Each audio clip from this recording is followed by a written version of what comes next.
Lisa Turner was a 45-year-old stay-at-home mom who lived in Pineville, North Carolina, an upper-middle-class suburb of Charlotte. Lisa was very active in her community. She was a member of the local PTA, where she organized fundraisers and events for the school. She was also a devoted member of her church's choir, where she sang every Sunday. Lisa had a friendly demeanor and was always willing to help others. She was considered a pillar of the community, someone everyone could rely on. Lisa had once dreamed of becoming a teacher, but those dreams were put on hold when she married Rod Turner, a successful corporate lawyer, and decided to focus on raising their two children, Carmel, 17, and Militia, 14. Despite her busy life, Lisa always found time for her family and friends. Behind her perfect suburban life, Lisa felt unfulfilled and lonely. Rob, 48, had been working long hours at his job, dealing with high-profile banks and helping them find legal loopholes to evict people from their homes during the Great Recession. This created a distance between them, and Lisa often felt like she was living in a gilded cage. She craved excitement and attention, something she wasn't getting at home. In the days before her death, Lisa was busy with her usual activities. She was planning the church's upcoming Easter event, making decorations and organizing volunteers. She was also seen at the local Starbucks, sipping a latte and chatting with friends. To the outside world, Lisa seemed happy and content, but inside she was struggling. Lisa's personality was warm and welcoming. She had a smile for everyone and a kind word for those in need. Her friends described her as generous and caring. She dreamed of a life where she felt truly loved and appreciated. However, little did anyone know Lisa had found this attention in the arms of Jace and Brace Collins, the 18-year-old son of her neighbor. Lisa's secret affair with Jason provided the thrill she longed for. She documented her feelings and experiences in a hidden journal, expressing the excitement and guilt she felt. In her final days, Lisa was torn between her duties as a mother and wife and her desire for something more. However, on the morning of March 21, 2012, Lisa's life would be tragically cut short, leaving the community of Pineville in shock and mourning. On the morning of March 21, 2012, around 7:30 a.m., Rob Turner came home early from a business trip to surprise his wife.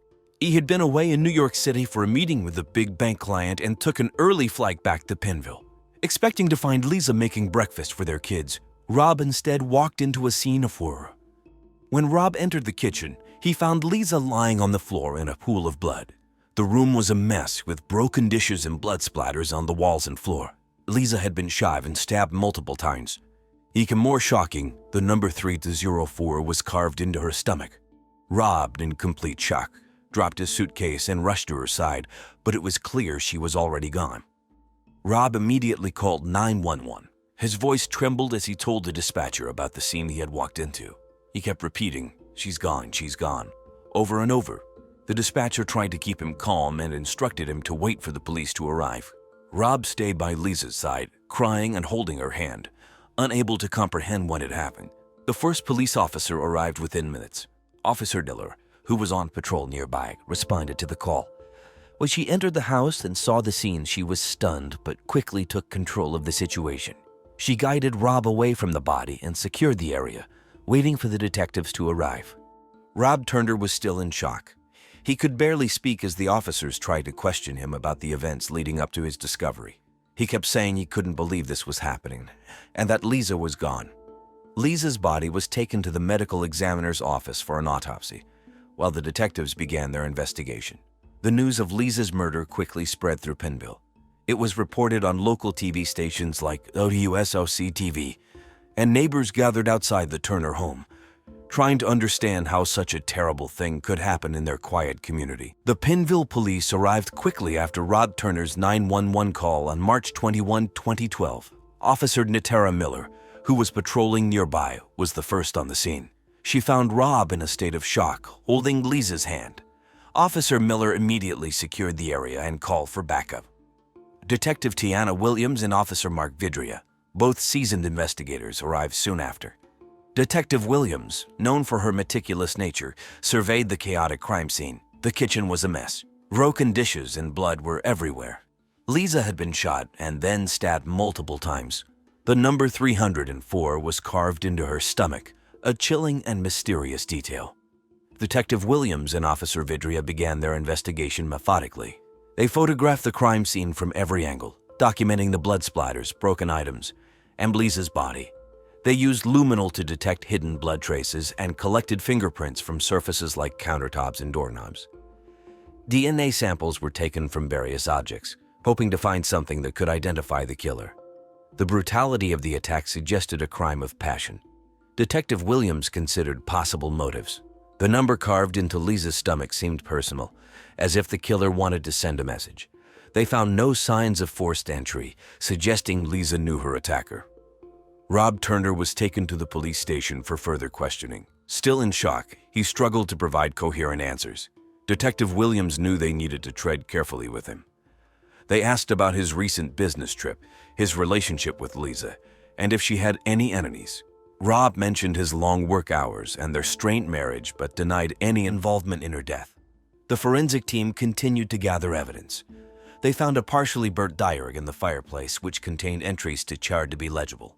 This discovery added a new layer to the investigation, revealing something that might possibly be the motive behind the murder.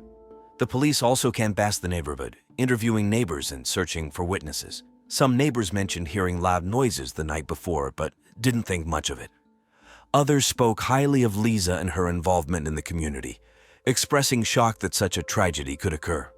Local news stations like WSOC-TD reported the murder, and the community of Pinneville was gripped by fear and curiosity. Detective Williams knew they had to solve this case quickly to bring peace to the neighborhood and justice for Lisa Turner. The first person the police investigated was Rob Turner, Lisa's husband. Rob, 48, was a successful corporate lawyer known for his stern, no-nonsense attitude. He worked long hours with high-profile banks, often helping them to find legal loophole that would allow them to evict people from their homes during the Great Recession. This demanding job had created a distance between him and Lisa. Despite this, Rob was deeply committed to his family and had no known history of violence.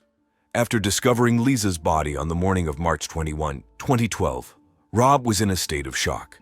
He called 911 immediately and was visibly shaken when the police arrived. Detective Tiana Williams and Officer Mark Vidria knew they needed to question Rob thoroughly. They took him to the police station to get his statement. At the station, Rob sat in a small, sterile interrogation room. He was pale and had dark circles under his eyes from lack of sleep.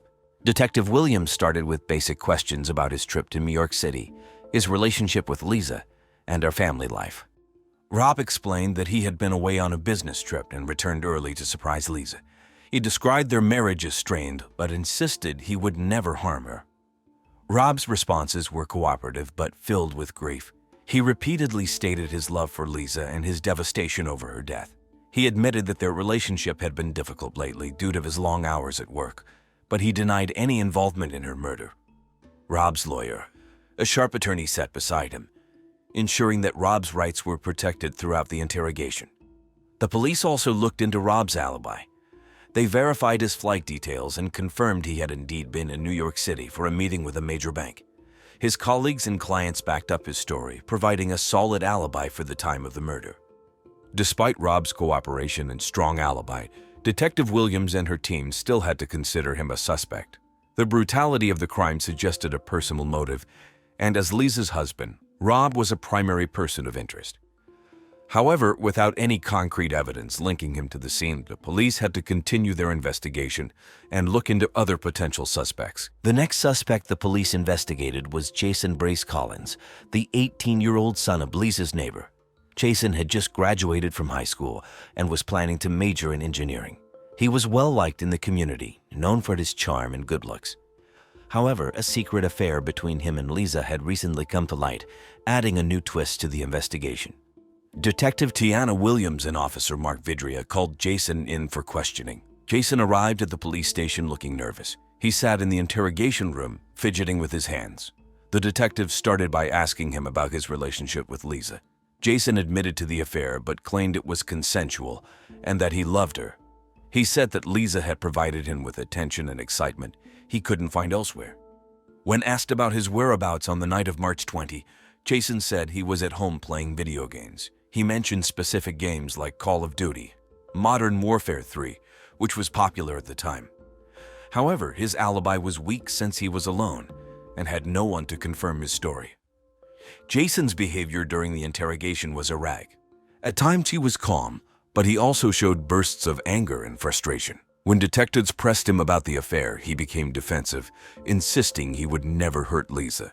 He talked about their relationship, describing it as passionate but not violent. The police found Jason's nervousness suspicious and decided to search his home. They obtained a warrant and conducted a thorough search of his room. They found several explicit love letters from Lisa and some naked photos of them together, further confirming their relationship. However, they didn't find any physical evidence linking Jason to the murder. Neighbors reported seeing Jason acting strangely in the days following Lisa's death. Some said he seemed agitated and jumpy. Others mentioned he was less friendly and more withdrawn than usual. The police took note of these observations, but needed more concrete evidence to make an arrest. The community was shocked by the revelation of the affair. The once charming boy next door was now under a cloud of suspicion. Detective Williams knew they had to dig deeper into Jason's background and relationship with Lisa to uncover the truth. While Jason's affair with Lisa provided a possible motive, the police still needed more evidence to link him directly to the murder. They continued their investigation, knowing that solving this case required careful scrutiny of every detail. The third suspect the police investigated was Paula Collins, Lisa's best friend and next-door neighbor. Paula, 43, was a stay-at-home mom who shared almost everything with Lisa. She was also passionate about running the choir at their church. Recently, Paula had grown suspicious of Lisa's behavior, fearing it might affect their friendship and her family, though she completely unaware of Lisa's affair with her son, Jason. Detective Tiana Williams and Officer Mark Vidria called Paula in for questioning. Paul arrived at the station looking worried but composed. In the small interrogation room, Detective Williams asked Paula about her relationship with Lisa. Paula spoke fondly of Lisa, describing her as a dear friend and confidant. However, Paula admitted she had noticed Lisa acting strangely in recent months and had been concerned. When asked about her whereabouts on the night of March 20, Paula said she was at home, preparing for the upcoming church event. She mentioned specific tasks like making decorations and organizing a volunteer list, tasks she could verify with other church members. Paula's alibi seemed solid, but the detectives pressed further.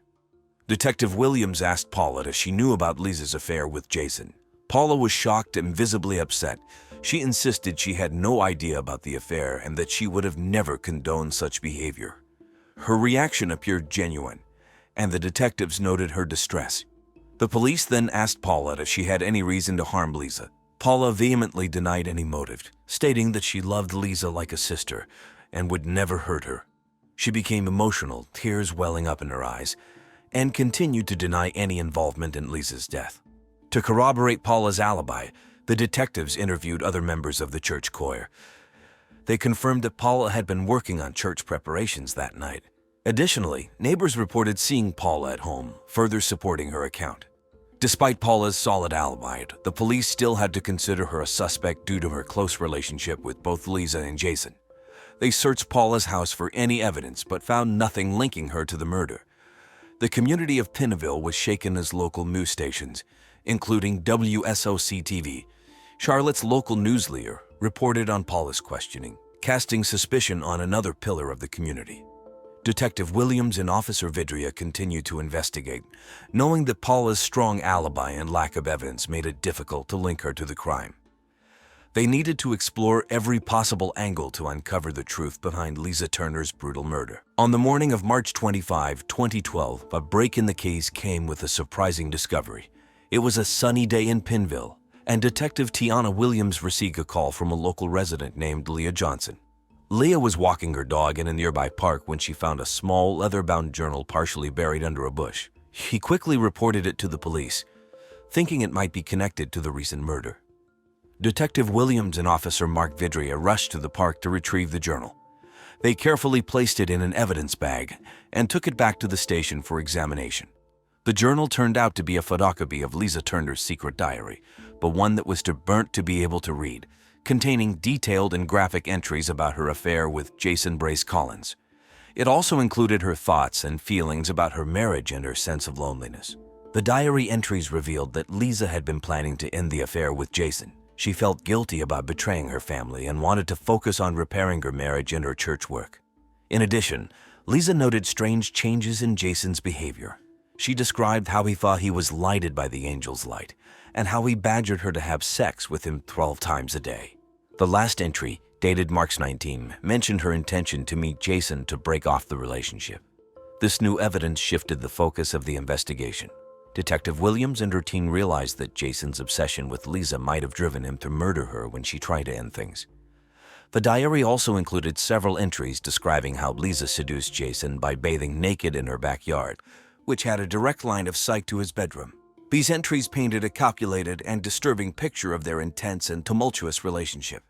The police decided to bring Jason in for further questioning. They confronted him with the diary entries, hoping to get a reaction. Jason initially denied everything, but when faced with the detailed descriptions of their affair, he broke down. He admitted to being in love with Lisa and feeling devastated when she wanted to end things. Detective Williams noticed that Jason's behavior was erratic and decided to have him undergo a psychological evaluation. The results indicated that Jason might be suffering from an undiagnosed bipolar disorder, which could explain his extreme reactions and mood swings. This information added a new layer to the investigation, suggesting that Jason's mental state could have played a role in the crime. The community of Pinville was eager for answers, and the pressure on the police to solve the case increased. Detective Williams and her team continued to piece together the evidence, knowing they were closer to uncovering the truth behind Lisa Turner's tragic death. On March 26, 2012, the police made a breakthrough in the case. After reviewing Lisa Turner's diary and conducting a psychological evaluation of Jason Brace Collins, the evidence pointed clearly to him as the prime suspect. Detective Tiana Williams and Officer Mark Gidriad decided it was time to bring Jason in for a formal arrest. Jason Brace Collins, 18, was known for his charm and good looks, but the investigation revealed a darker side. Jason had fallen deeply in love with Lisa, and when she tried to end their affair, he couldn't handle it. His undiagnosed bipolar disorder likely contributed to his extreme reaction.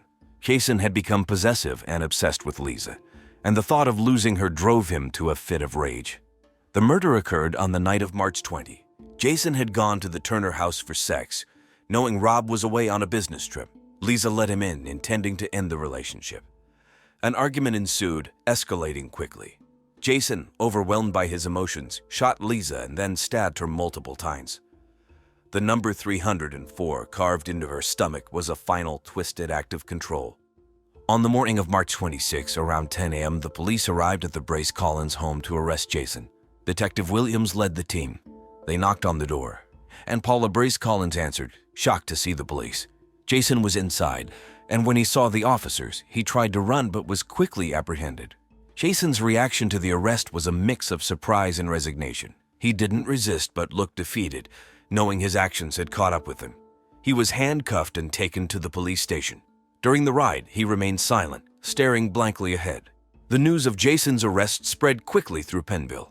Local TV stations, including WSOC-TV, reported the developments.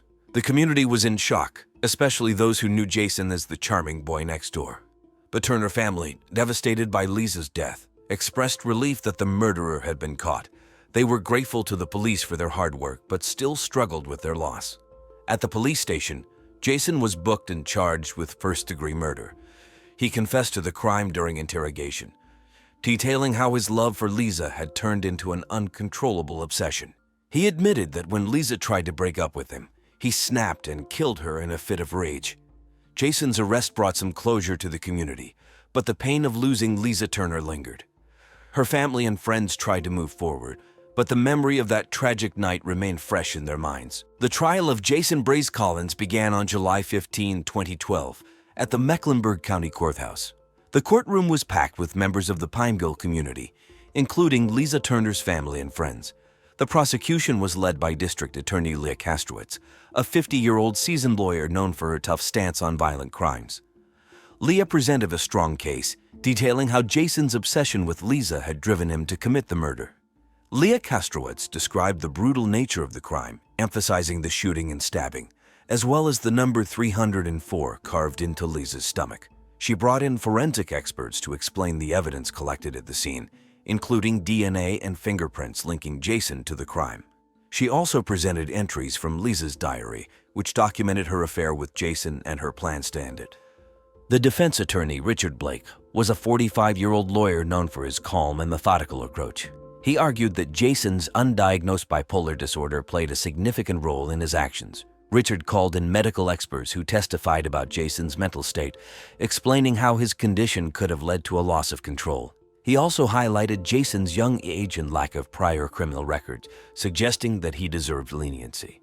Throughout the trial, Lisa Turner's family watched with heavy hearts. Her husband, Rob, and their children, Carmel and Militia, often broke down in tears as they listened to the details of her murder. The community members who attended the trial showed their support for the Turner family, hoping for justice to be served. After weeks of testimonies and deliberations, the jury reached a verdict. On August 12, 2012, Jason Brace Collins was found guilty of first-degree murder. The judge sentenced him to life in prison without the possibility of parole. The courtroom was silent as the sentence was read, and Jason showed little emotion, accepting his fate with a blank stare. The verdict brought a sense of closure to Lisa's family and friends, but the pain of losing her remained. They believed the punishment was just, given the brutality of the crime and the impact it had on their lives. The community of Pineville felt a mix of relief and sorrow, knowing that justice had been served but that they have lost a cherished member of their community. Local news stations like LUSOC-TV covered the trial extensively, highlighting the emotional journey of the Turner family and the community's response to the verdict. The trial and its outcome were discussed in homes, schools, and churches, as everyone tried to make sense of the tragedy that had shaken their quiet suburb. After the trial of Jason Brace Collins concluded, life in Pineville began to slowly return to normal, though the scars of Lisa Turner's murder still lingered. For the Turner family, the verdict brought a sense of closure, knowing that Jason would spend the rest of his life behind bars for taking Lisa away from them. Rob Turner focused on rebuilding his life and supporting his children, Carmel and Militia, who struggled with the loss of their mother. The community rallied around the Turner family, offering support and comfort in various forms. Neighbors organized meal trains and childcare assistance, easing the burden on Rob as he adjusted to being a single parent. The local church, where Lisa had been an active member, held memorial services in her honor, celebrating her life and the impact she had on others. Meanwhile, Paula Brace Collins faced her own challenges. As Jason's mother and Lisa's best friend, Paula was devastated by the betrayal and the loss of both her son and her closest confidant. She withdrew from church activities and community events, choosing instead to focus on supporting Jason through letters and occasional visits to the prison. Jason, now incarcerated at Central Prison in Raleigh, North Carolina, adjusted to life behind bars. He received counseling and medication for his bipolar disorder, aiming to manage his condition while serving his sentence. Although he expressed remorse for his actions, Jason understood the severity of his crime and the impact it had on Lisa's family and the community. The community of Pineville remained vigilant but began to move forward, cherishing the memories of Lisa Turner while looking ahead to brighter days. The tragic events of March 2012 had left an indelible mark, but through unity and resilience, Pineville continued to be a close-knit suburb where neighbors supported one another through life's challenges. The victim in this story is Henry Lan, a 57-year-old successful CFO of Blue Shield, one of the largest insurance companies in the state of North Carolina. Henry was a pillar of the community, living in a $1.2 million colonial-style mansion in the affluent neighborhood of Governor's Club in Chapel Hill, North Carolina. Married to Audrey Leanne, a former Miss Massachusetts, for 30 years. Henry relished his role as a devoted father. He had raised 3 children, Alex, Ben, and Claire, all of whom had gone on to attend prestigious Ivy League colleges. Henry was known for his unwavering dedication to his family and his impeccable work ethic. He was a devout Catholic, a generous philanthropist, and a respected leader in his field. He was 57 years old and in the prime of his life. But in January of 2009, Henry's life would take a tragic turn. Henry Lan would be found dead in his own home under circumstances that baffled investigators. The once idyllic image of his life would begin to unravel, revealing hidden secrets and complex relationships. Who killed Henry Lan and why? How did the killer get into his secure home, and how did he escape without leaving any traces? What secrets did Henry hide behind his perfect facade, and what clues did he leave behind? This is the story of Henry Lan, a man who had everything and lost it all in a matter of seconds. The morning of January 19, 2009, was supposed to be a normal day for Henry Lan, a 57-year-old CFO of a leading insurance company in Chapel Hill, North Carolina. He had woken up early, as usual, and headed to his home office to check his emails and prepare for a conference call. He had a busy schedule ahead of him, but he was looking forward to spending the weekend with his wife, Audrey, who was returning from a trip to Boston to visit her sister. But Henry's plans were abruptly cut short by a deadly intruder. Sometime between 8 and 9 a.m., someone entered Henry's office through a broken window on the ground floor of the building. The intruder climbed the stairs to the second floor, where Henry's office was located, and shot him once in the chest with a 9mm handgun. The bullet pierced Henry's heart, killing him instantly. The intruder then fled the scene, leaving behind no clues or motives.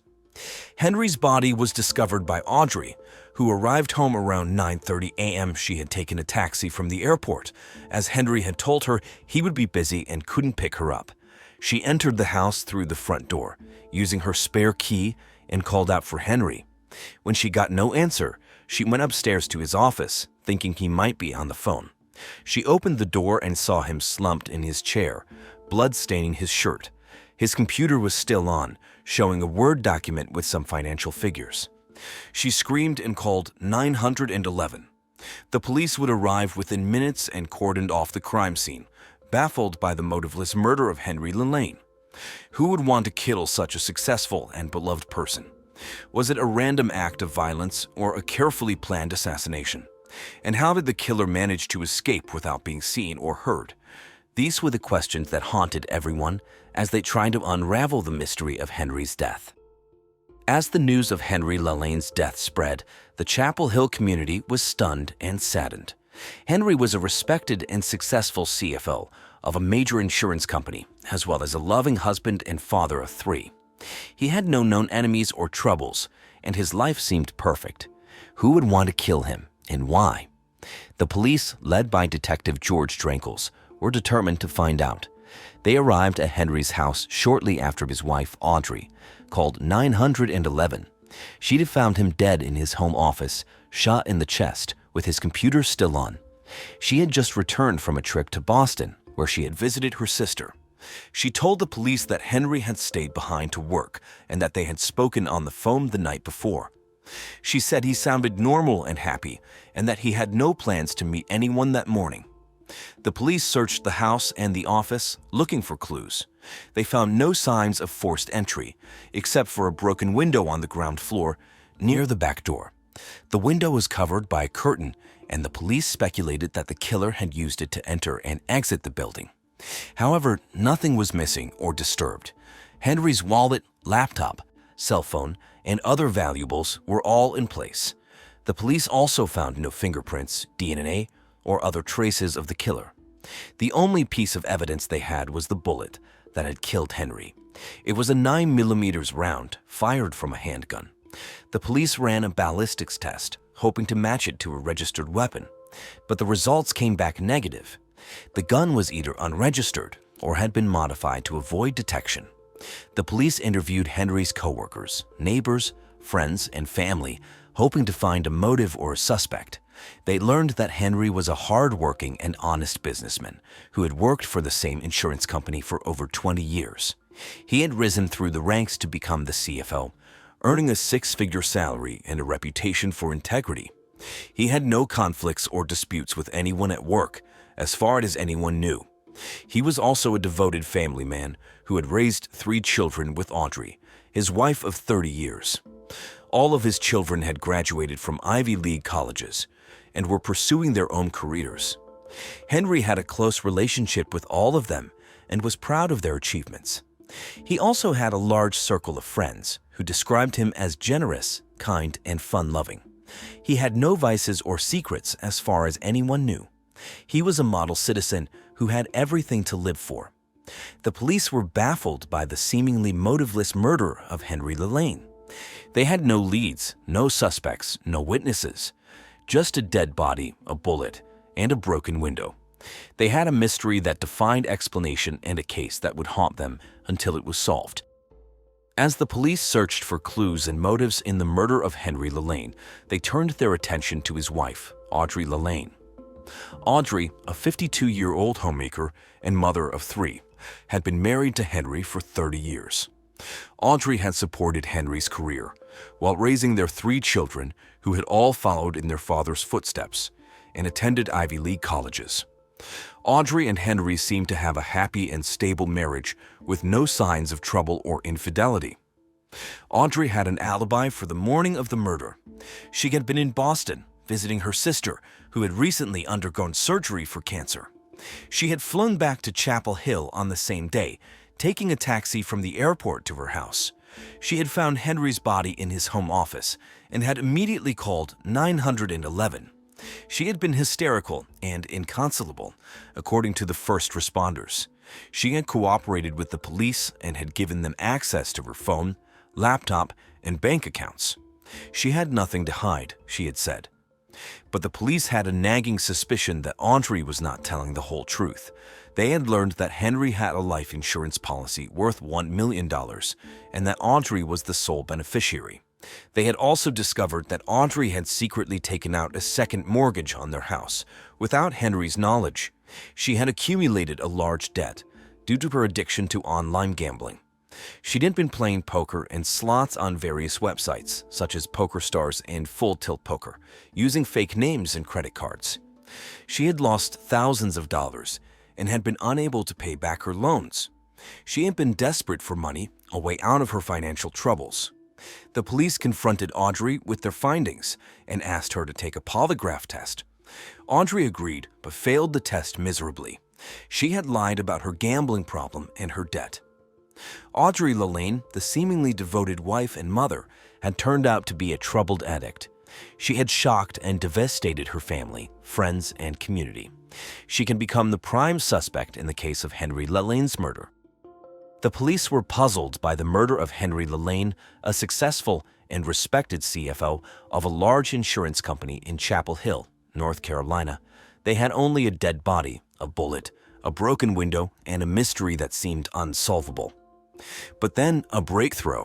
The police discovered a hidden folder on Henry's computer, containing a trove of emails, photos, and documents.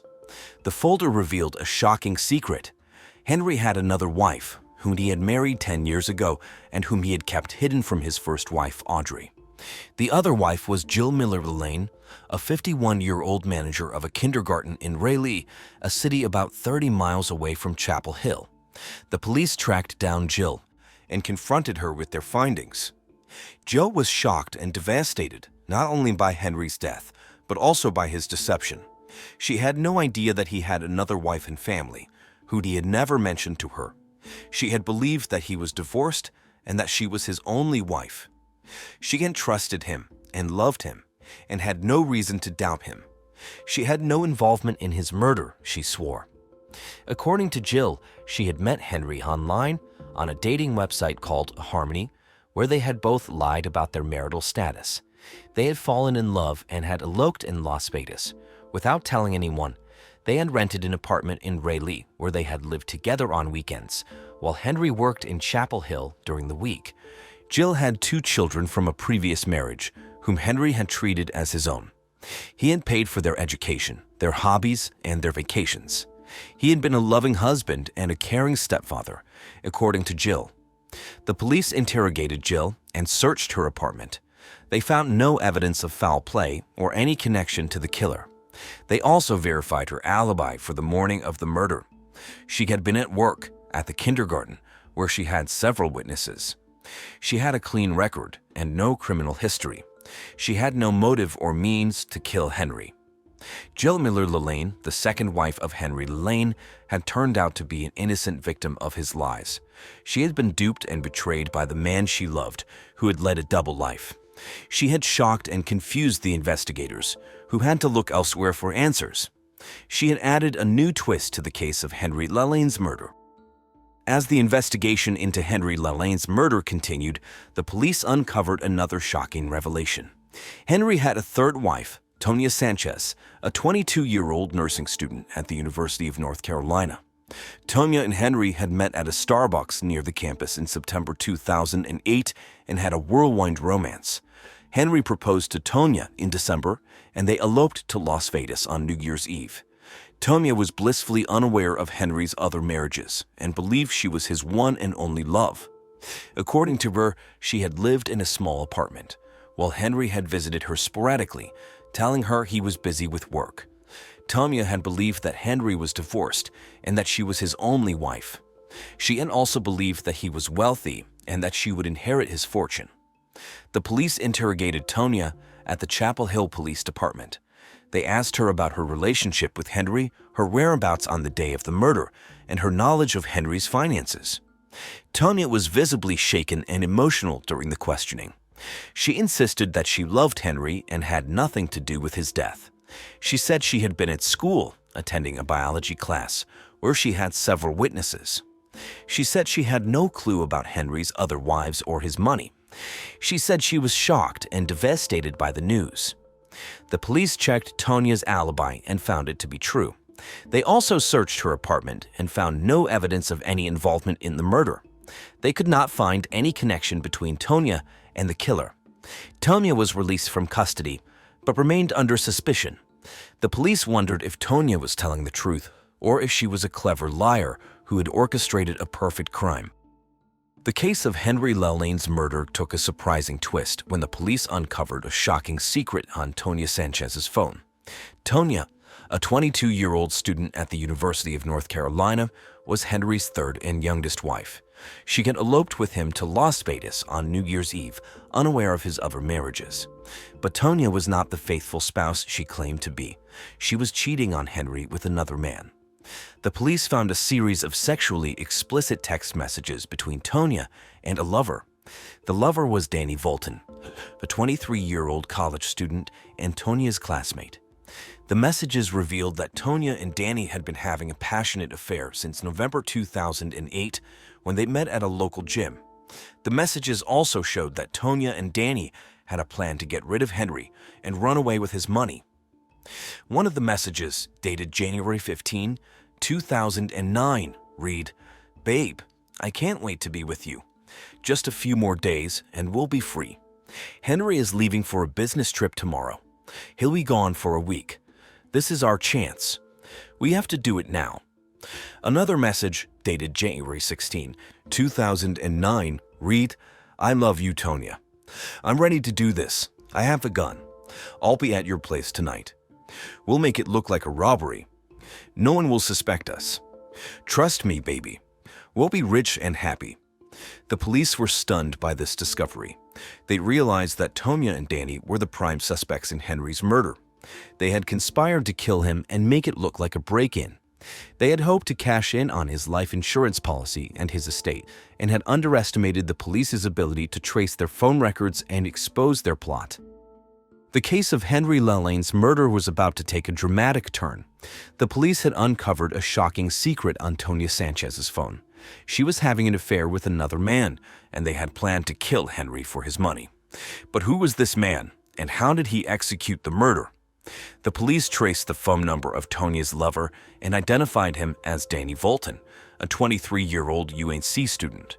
Danny was a handsome and charming young man who had met Tonya in November 2008 when they met at a local gym. They had hit it off instantly and soon began a passionate affair. Danny was also a greedy and ruthless schemer who had learned about Henry's wealth and decided to get his hands on it. He had also manipulated Tonya with love of lies and greed. Danny had convinced Tonya to marry Henry, telling her it was the only way to secure his fortune. He had also persuaded Tonya to help him kill Henry and claim his money. He had told her that Henry was cheating on her and that he deserved to die. He had also told her that he loved her and that they would run away together after the murder. On January 19, 2009, Danny put the plan into action. He drove to Henry's house in Chapel Hill, armed with a gun he had bought online. He found Henry in his home office, working on his computer. He shot him once in the chest, killing him instantly. Then he left the scene, making sure to leave no traces behind. Afterwards, he called Tonya and told her it was done. They celebrated their success and looked forward to their wealthy future together. But their future was short-lived.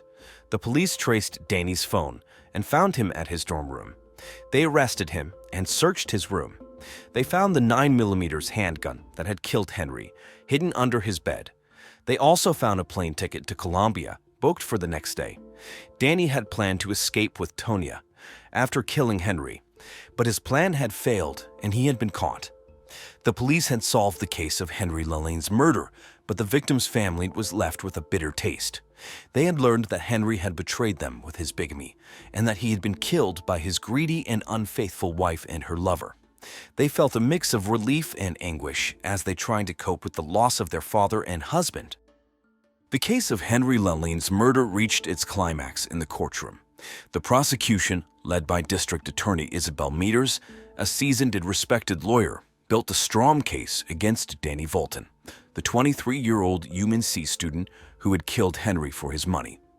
Mears presented the evidence of Danny's affair with Tonya Sanchez, Henry's bigamous third wife, and their plan to murder him and inherit his fortune. Mears also showed the jury the sexually explicit text messages between Danny and Tonya, which revealed their motive and their method. Mears argued that Danny was a cold-blooded and greedy killer who had no remorse for his actions.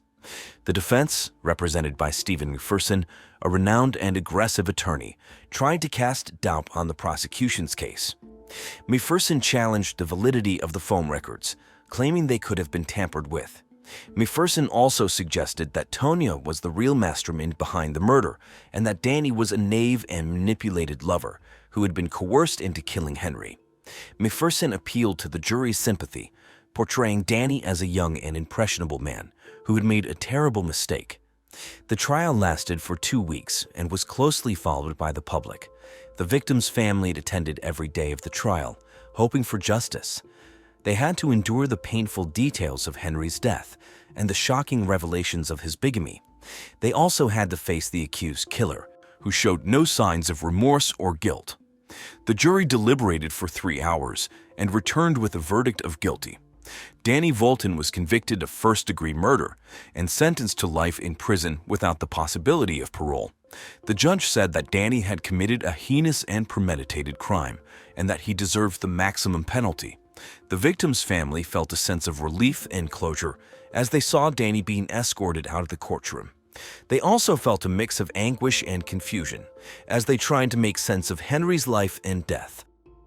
The case of Henry Lan's murder had a profound impact on the lives of all those involved, especially his wife and family, his mistress and accomplice, and his victim's family. Audrey Lane, Henry's first and legal wife, who had been married to him for 30 years, tried to cope with the grief and the shock of learning about his double life. She sought comfort in her children, who had also been devastated by their father's death and deception. She also sought counseling for her gambling addiction and joined a support group for widows. She hoped to find peace and forgiveness and to move on with her life. Jill Miller Lane, Henry's second wife, who had been married to him for 10 years, also struggled to deal with the pain and the anger of being lied to and cheated on. She focused on her children, who had lost their stepfather, who they had loved and respected. She also focused on her work as the manager of a kindergarten in Raleigh, where she found joy and purpose in helping young children. She hoped to heal and to find love again and to put the past behind her. Tonya Sanchez, Henry's third and youngest wife, who had been married to him for 6 months, faced the consequences of her actions and her choices. She had been an accomplice to murder and had betrayed and killed the man she had married.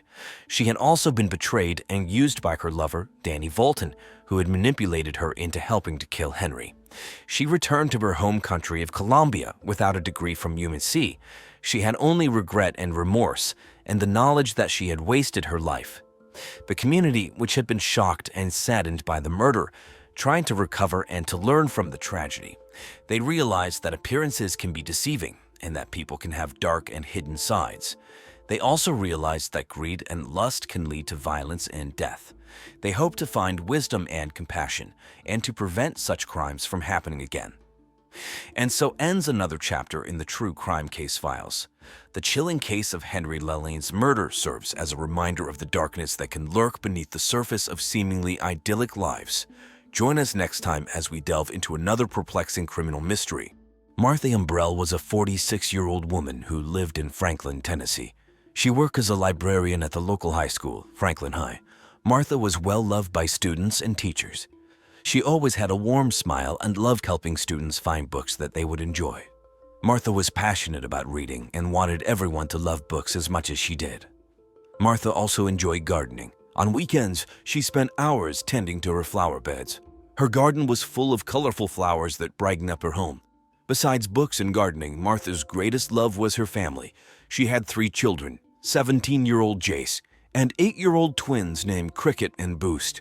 Martha was a devoted mother who always put her children first. She made sure they had everything they needed and often helped them with their homework. Martha's husband, Thomas J. Embrell, was an insurance agent. Though Thomas was often busy with work, he and Martha always made time for family. They often had family dinners and loved watching movies together. In May 2005, Martha was busy planning a summer vacation for her family. They talked about visiting Disney World, which made the kids very excited. At Franklin High School, Martha was preparing for the end of the school year. She helped students return their books and talked to them about summer reading plans. Martha organized a book fair to encourage students to read over the summer. Her colleagues admired her dedication and hard work. Martha's friends described her as kind and caring. She always made time to listen to others and offered help. She was a person who brought people together. Her home was often a gathering place for friends and neighbors. Martha loved hosting barbecues and garden parties where she served homemade dishes and shared gardening tips. Just days before her death, Martha was happy and excited about the future. She talked about planting new flowers in her garden and planning her family's trip to Disney World in the summer. Her tragic death shocked everyone who knew her, leaving a void in the community that loved her so much. On May 18, 2005, the weather in Franklin, Tennessee was clear and cool, the perfect weather for some time outdoors. Around 7:30 a.m., Thomas J. Hembrell, Martha's husband, reported her missing. Martha had not come home from work the previous day. Thomas was worried because it was not like her to disappear without saying anything. Later that afternoon, Ryan Jenkins, a local hiker, decided to take a walk in the nearby park, Franklin Park. It was a popular spot for people to enjoy nature, with many trails and picnic areas. As Ryan was walking along a secluded trail, he noticed something unusual. He saw a shape lying in the bushes off the path. Curious and a bit worried, he went closer to see what it was. To his horror, Ryan realized it was a naked woman's body. He quickly recognized her from the local news as Martha Embrell, the missing librarian. Ryan was shocked and scared. His hands trembled as he pulled out his cell phone to call 911. He told the operator what he had found and waited there, trying to stay calm until the police arrived. The community was shocked by the news of Martha's death. It was reported on local TV channels like WKRN and in newspapers like the Tennessean. People were scared and heartbroken, as Martha was a well-loved member of the community. As the news spread, more details emerged about the investigation, but the exact cause of Martha's death remained unclear at that point. Everyone waited anxiously for more information from the police. When the police arrived at the crime scene in Franklin Park, it was around 2:00 p.m. on May 18, 2005. Detective Sarah Owens and Officer Mark Davis, known for their careful and thorough work, led the investigation. They carefully approached the area where naked Martha's body was found. The scene was incredibly disturbing. Martha's body showed signs of a violent attack. Detective Owens noted the blood around Martha's body and the severe injuries. It was clear that she had been beaten with a blunt object. Parts of her body were also missing, which was strange and alarming. The officers initially thought she might have been attacked by a wild animal after her death. Ryan Jenkins, a hiker who found Martha, was visibly shaken. He told the police everything he had seen and done since discovering the body. The police thanked him for his help and assured him they would find out what happened. Detective Owens and Officer Davis quickly secured the area to make sure no evidence was disturbed. They called in a team of forensic experts to help gather clues. The experts used tools like cameras to take detailed photos of the scene and special kits to collect samples of blood and other possible evidence. They wore gloves to avoid contaminating anything. The police worked carefully to understand what had happened. They found sleeping pills in Martha's system, indicating she had been drugged before being attacked. This discovery was made by the medical examiner, Dr. Linda Bastardi, who performed an autopsy on Martha's body. Dr. Bastardi was an experienced medical examiner known for her precise work. As they searched the area, the police found a baseball bat with blood on it, hidden under some bushes nearby. This was likely the weapon used to attack Martha. They collected fingerprints and any other DNA they could find on the bat. The scene was very bloody, suggesting a violent struggle. Detective Owens interviewed people in the park and nearby areas to see if anyone had seen or heard anything unusual. A few witnesses reported hearing strange noises late in the evening, but didn't think much of it at the time. These small pieces of information were added to the growing file on the case. The local news, including TV stations like WKRN and newspapers like the Tennessean, reported on the case extensively. People in Franklin were freaked out of their minds. Many couldn't believe such a horrific crime had happened in their peaceful town. Detective Owens assured the public that they were doing everything they could to find out who was responsible for Martha's death. As the investigation continued, the police knew they had to act quickly to solve this terrible crime and bring justice for Martha and her family. The first suspect the police investigated was Thomas J. Embrell, Martha's 61-year-old husband. Thomas worked as an insurance agent and was known for being a devoted husband and father. However, recently he had been showing signs of stress due to financial troubles. Thomas was the one who reported Martha missing when she didn't return home from work. Detective Sarah Owens and Officer Mark Davis brought Thomas in for questioning at the Franklin Police Department. The interview room was small and quiet, with just a table and a few chairs. Thomas looked visibly upset and tired. Detective Owens started by asking him to recount the events of the day Martha went missing. Thomas explained that he last saw Martha when she left for work in the morning. He said he became worried when she didn't come home by dinner time. He tried calling her cell phone, but there was no answer. He called some of her friends and coworkers, but no one had seen her. Finally, he called the police early the next morning. The police asked Thomas about their financial situation, noting the recent stress he had been under. Thomas admitted they were having money problems, but he insisted he would never hurt Martha. He spoke about their plans for a family vacation to Disney World, America's #1 destination for families, and how they were looking forward to spending time together. Thomas's emotional state was evident throughout the interrogation. He was cooperative and answered all questions, but he was also clearly distraught. The police asked if there were any problems in their marriage or if Martha had any enemies. Thomas said their marriage was strong and that they frequently had sex with each other, and he couldn't think of anyone who would want to hurt her. The police also searched Thomas' office and car for any signs of involvement in Martha's death. They didn't find anything suspicious. His coworkers described him as a hardworking and honest man, but they had noticed he seemed more stressed than usual lately. Thomas' alibi checked out. He was seen by neighbors at home during the time Martha went missing, and his phone records showed he made calls to friends and family looking for her. While the financial troubles could have been a possible motive, there was no solid evidence linking him to the crime. As the investigation continued, Thomas remained a person of interest, but the police needed more evidence to determine his involvement. The search for Martha's killer continued as the police looked into other potential suspects. The second suspect the police investigated was Samantha Riley, a 27-year-old coworker of Martha's at Franklin High School. Samantha was known for her strong-willed and outspoken personality. Martha had been seen arguing with her a few days before her disappearance, which led to speculation about a possible motive. Detective Sarah Owens and Officer Mark Davis brought Samantha in for questioning at the Franklin Police Department. Samantha arrived looking nervous but determined. The interview room was the same small, quiet space where they had interviewed Thomas.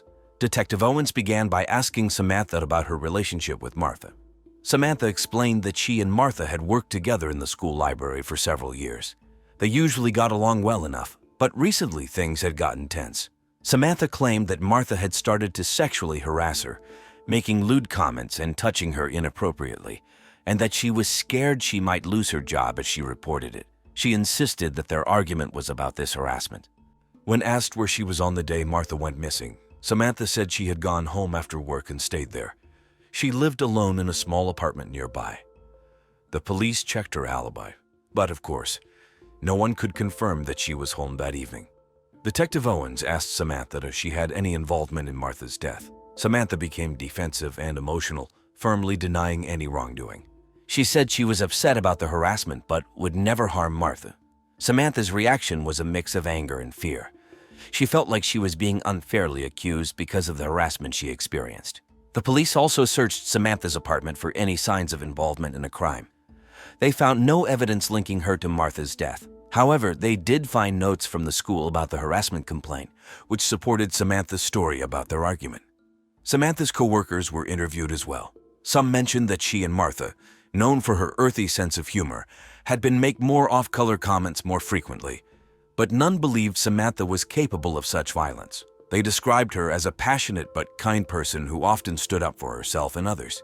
Despite the lack of concrete evidence, the police continued to consider Samantha a suspect due to the recent conflict with Martha. As the investigation moved forward, the police kept searching for more clues. Samantha's case was still open, but without solid evidence, the police needed to look at other potential suspects to solve the mystery of Martha's tragic death. On May 21, 2005, the weather in Franklin, Tennessee was warm and sunny. Around 10 o'clock a.m., Detective Sarah Owens received a call from Officer Mark Davis about new evidence in the case. Dr. Linda Bastardi, who coincidentally was a championship runner, had found something unusual while running in the woods near Franklin Park. She often ran in the mornings and knew the area well. Linda had spotted a torn piece of clothing and a small metal box hidden under some leaves. She immediately called the police, remembering Martha Imbrell's murder. Detective Owens and Officer Davis quickly went to the scene. They thanked her for her help and began examining the new evidence. The torn piece of clothing matched the outfit Martha had been seen wearing on the day she disappeared. Inside the metal box, they found several handwritten notes and some strange drawings. The notes seemed to be written by someone in distress. They mentioned feeling trapped and wanting to escape. The drawings were dark and disturbing, showing violent scenes and strange symbols. Detective Owens carefully bagged the evidence and took it back to the police station for further analysis. They brought in a handwriting expert to compare the notes with samples of writing from people close to the case. The expert concluded that the notes were written by Jace Imbrell, Martha's 17-year-old son. This discovery was significant. Jace had been struggling with severe psychological issues, often experiencing intense hallucinations and delusions caused by his addiction to marijuana.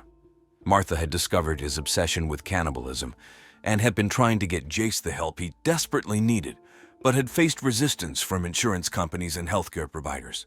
The police decided it was time to question Jace again, this time more thoroughly. The third suspect the police investigated was Jace Imbrell, Martha's 17-year-old son.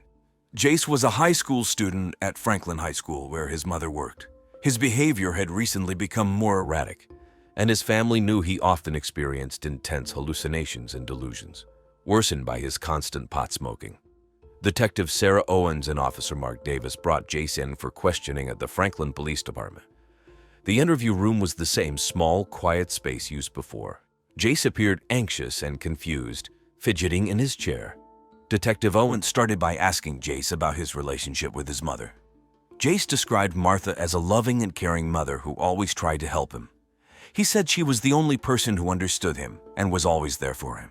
However, he also mentioned feeling a lot of pressure and stress from trying to meet her expectations and his own mental health struggles. When asked about the day his mother went missing, Jace's answers were scattered and inconsistent. He mentioned spending the day at home smoking marijuana and playing video games. The police found his alibi weak and unconvincing. They decided to press further, asking about his recent internet activity.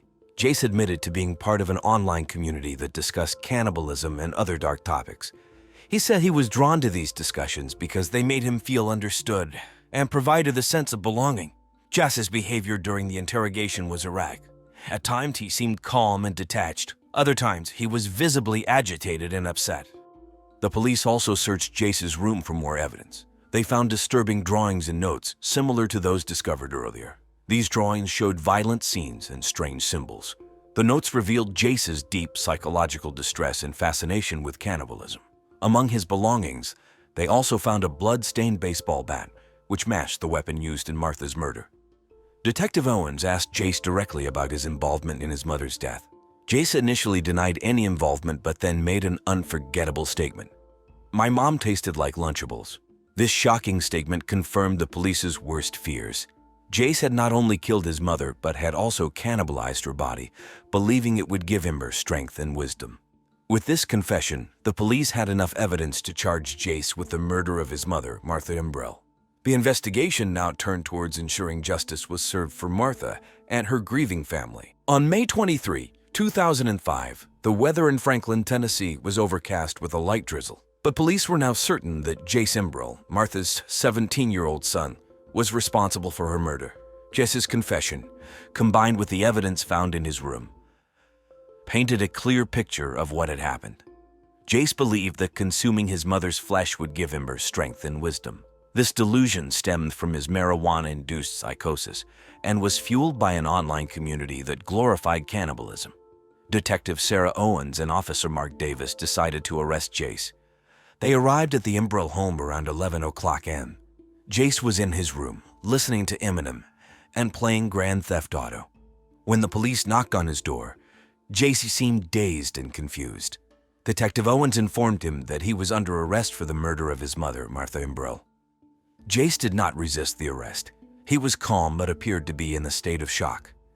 As he was led out of the house in handcuffs, the media, including reporters from TV stations like WKRN and newspapers like the Tennessean, gathered outside. Jace shocked everyone by shouting, "My mom tasted like Lunchables." This bizarre statement added to the horror and confusion surrounding the case. Martha's family was devastated by the news.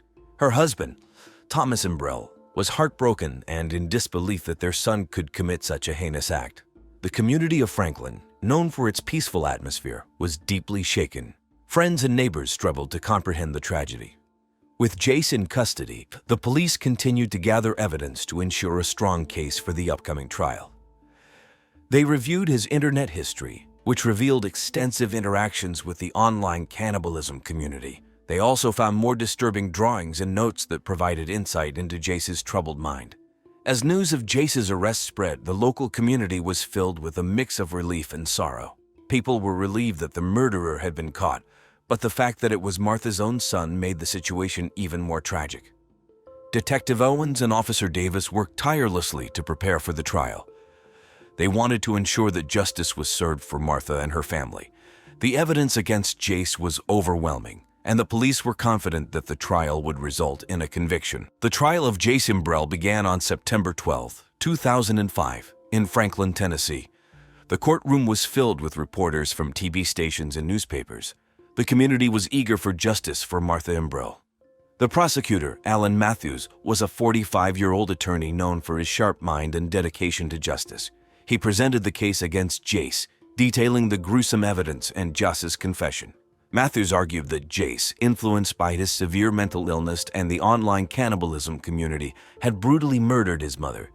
He emphasized the premeditation and the horrific nature of the crime, pushing for the maximum penalty. The defense attorney, Rachel Breezy Kelly, a 38-year-old lawyer with a calm demeanor and strong reputation for defending troubled youths, represented Jace. She argued that Jace's actions were a result of his severe mental illness and marijuana-induced psychosis. Breezy Kelly emphasized that Jace needed psychiatric help, not a harsh prison sentence. She presented evidence of Jace's long history of mental health issues and his mother's efforts to get in treatment, which were hindered by insurance companies and healthcare providers. The jury deliberated for 3 days before returning with a verdict. On September 15, 2005, they found Jace Imbrell guilty of first-degree murder. The judge, mindful of Jace's mental health issues, sentenced him to life in prison with the possibility of parole after 25 years, also mandating psychiatric treatment. The verdict brought mixed reactions. Alan Matthews, the prosecutor, felt justice had been served, ensuring that Jace would be held accountable for his actions. Rachel Breezy Kelly, the defense attorney, expressed relief that Jace would receive psychiatric help, but she had hoped for a lighter sentence. Martha's family was devastated but relieved that the trial was over. Thomas, Jess's father, struggled with the outcome, torn between the love for his son and the horror of losing his wife in such a brutal manner. Friends and neighbors felt the sentence was fair, balancing justice for Martha and the need for Jace to receive treatment. The trial's conclusion left the community in Franklin trying to heal. The media coverage had been extensive, and many hoped that the case would bring attention to the challenges families face when seeking mental health treatment. The Imbrell family, supported by the community, began the long process of moving forward, honoring Martha's memory and coping with the tragic loss. After the trial of Jace Imbrell, life in Franklin, Tennessee, slowly returned to normalcy. The Imbrell family, still reeling from the tragic loss of Martha, tried to piece their lives back together. Thomas Imbrell, Martha's husband, sought solace in his work as an insurance agent, finding distraction and purpose in helping his clients.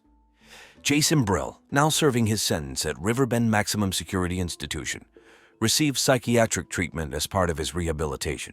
His case brought attention to the gaps in mental health care, prompting discussions about improving access to treatment for those in need. As time passed, the wounds left by Martha's death began to heal, though the pain of her absence remained.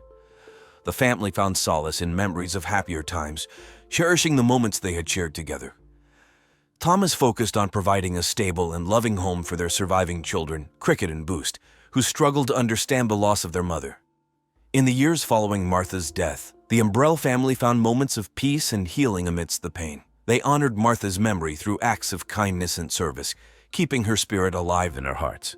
The community of Franklin continued to offer support, standing together in solidarity against the darkness that had touched their lives. Olivia Watson, a vibrant 29-year-old, was a woman driven by her insatiable wanderlust. Hailing from the constraining conservative town of Bentonville, Arkansas, known only for being the headquarters of Walmart, she defied the confines of her small-town origins, embracing a life of adventure and exploration. As one of the pioneers in the world of travel blogging, Olivia's name resonated across the internet, inspiring others to follow in her footsteps.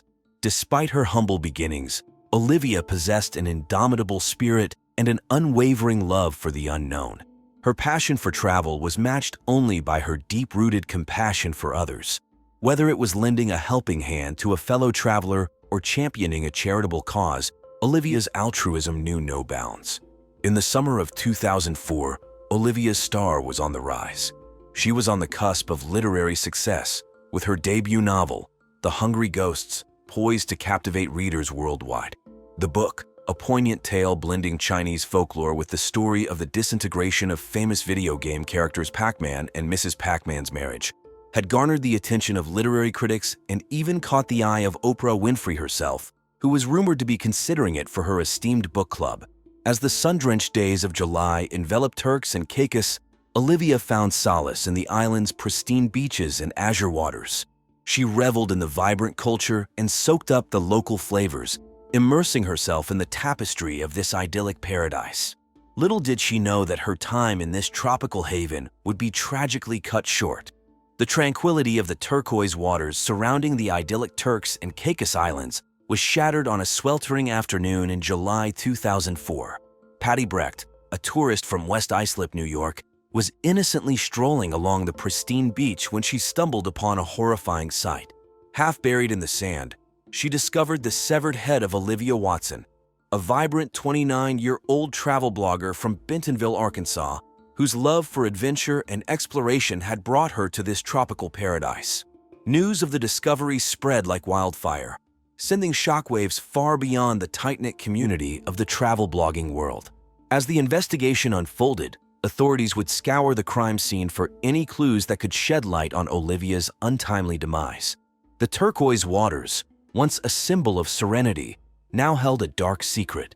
The island chain, known for its pristine beauty and luxurious resorts, became a hotbed of media attention. News outlets descended upon Turks and Caicos, hungry for the latest updates on the investigation. Journalists set up camp near the crime scene, their cameras capturing the somber atmosphere that had engulfed the once tranquil paradise. Rumors and speculations ran rampant, fueled by the media coverage. The local community, usually tight-knit and welcoming, became wary of outsiders as suspicion hung in the air. Tourists, who had once flocked to the islands for their picturesque beaches and vibrant culture, now hesitated, unsure of the safety of this once beloved destination. Turks and Caicos, once a paradise for many, had become a haunting reminder of the brutality that shattered its tranquility.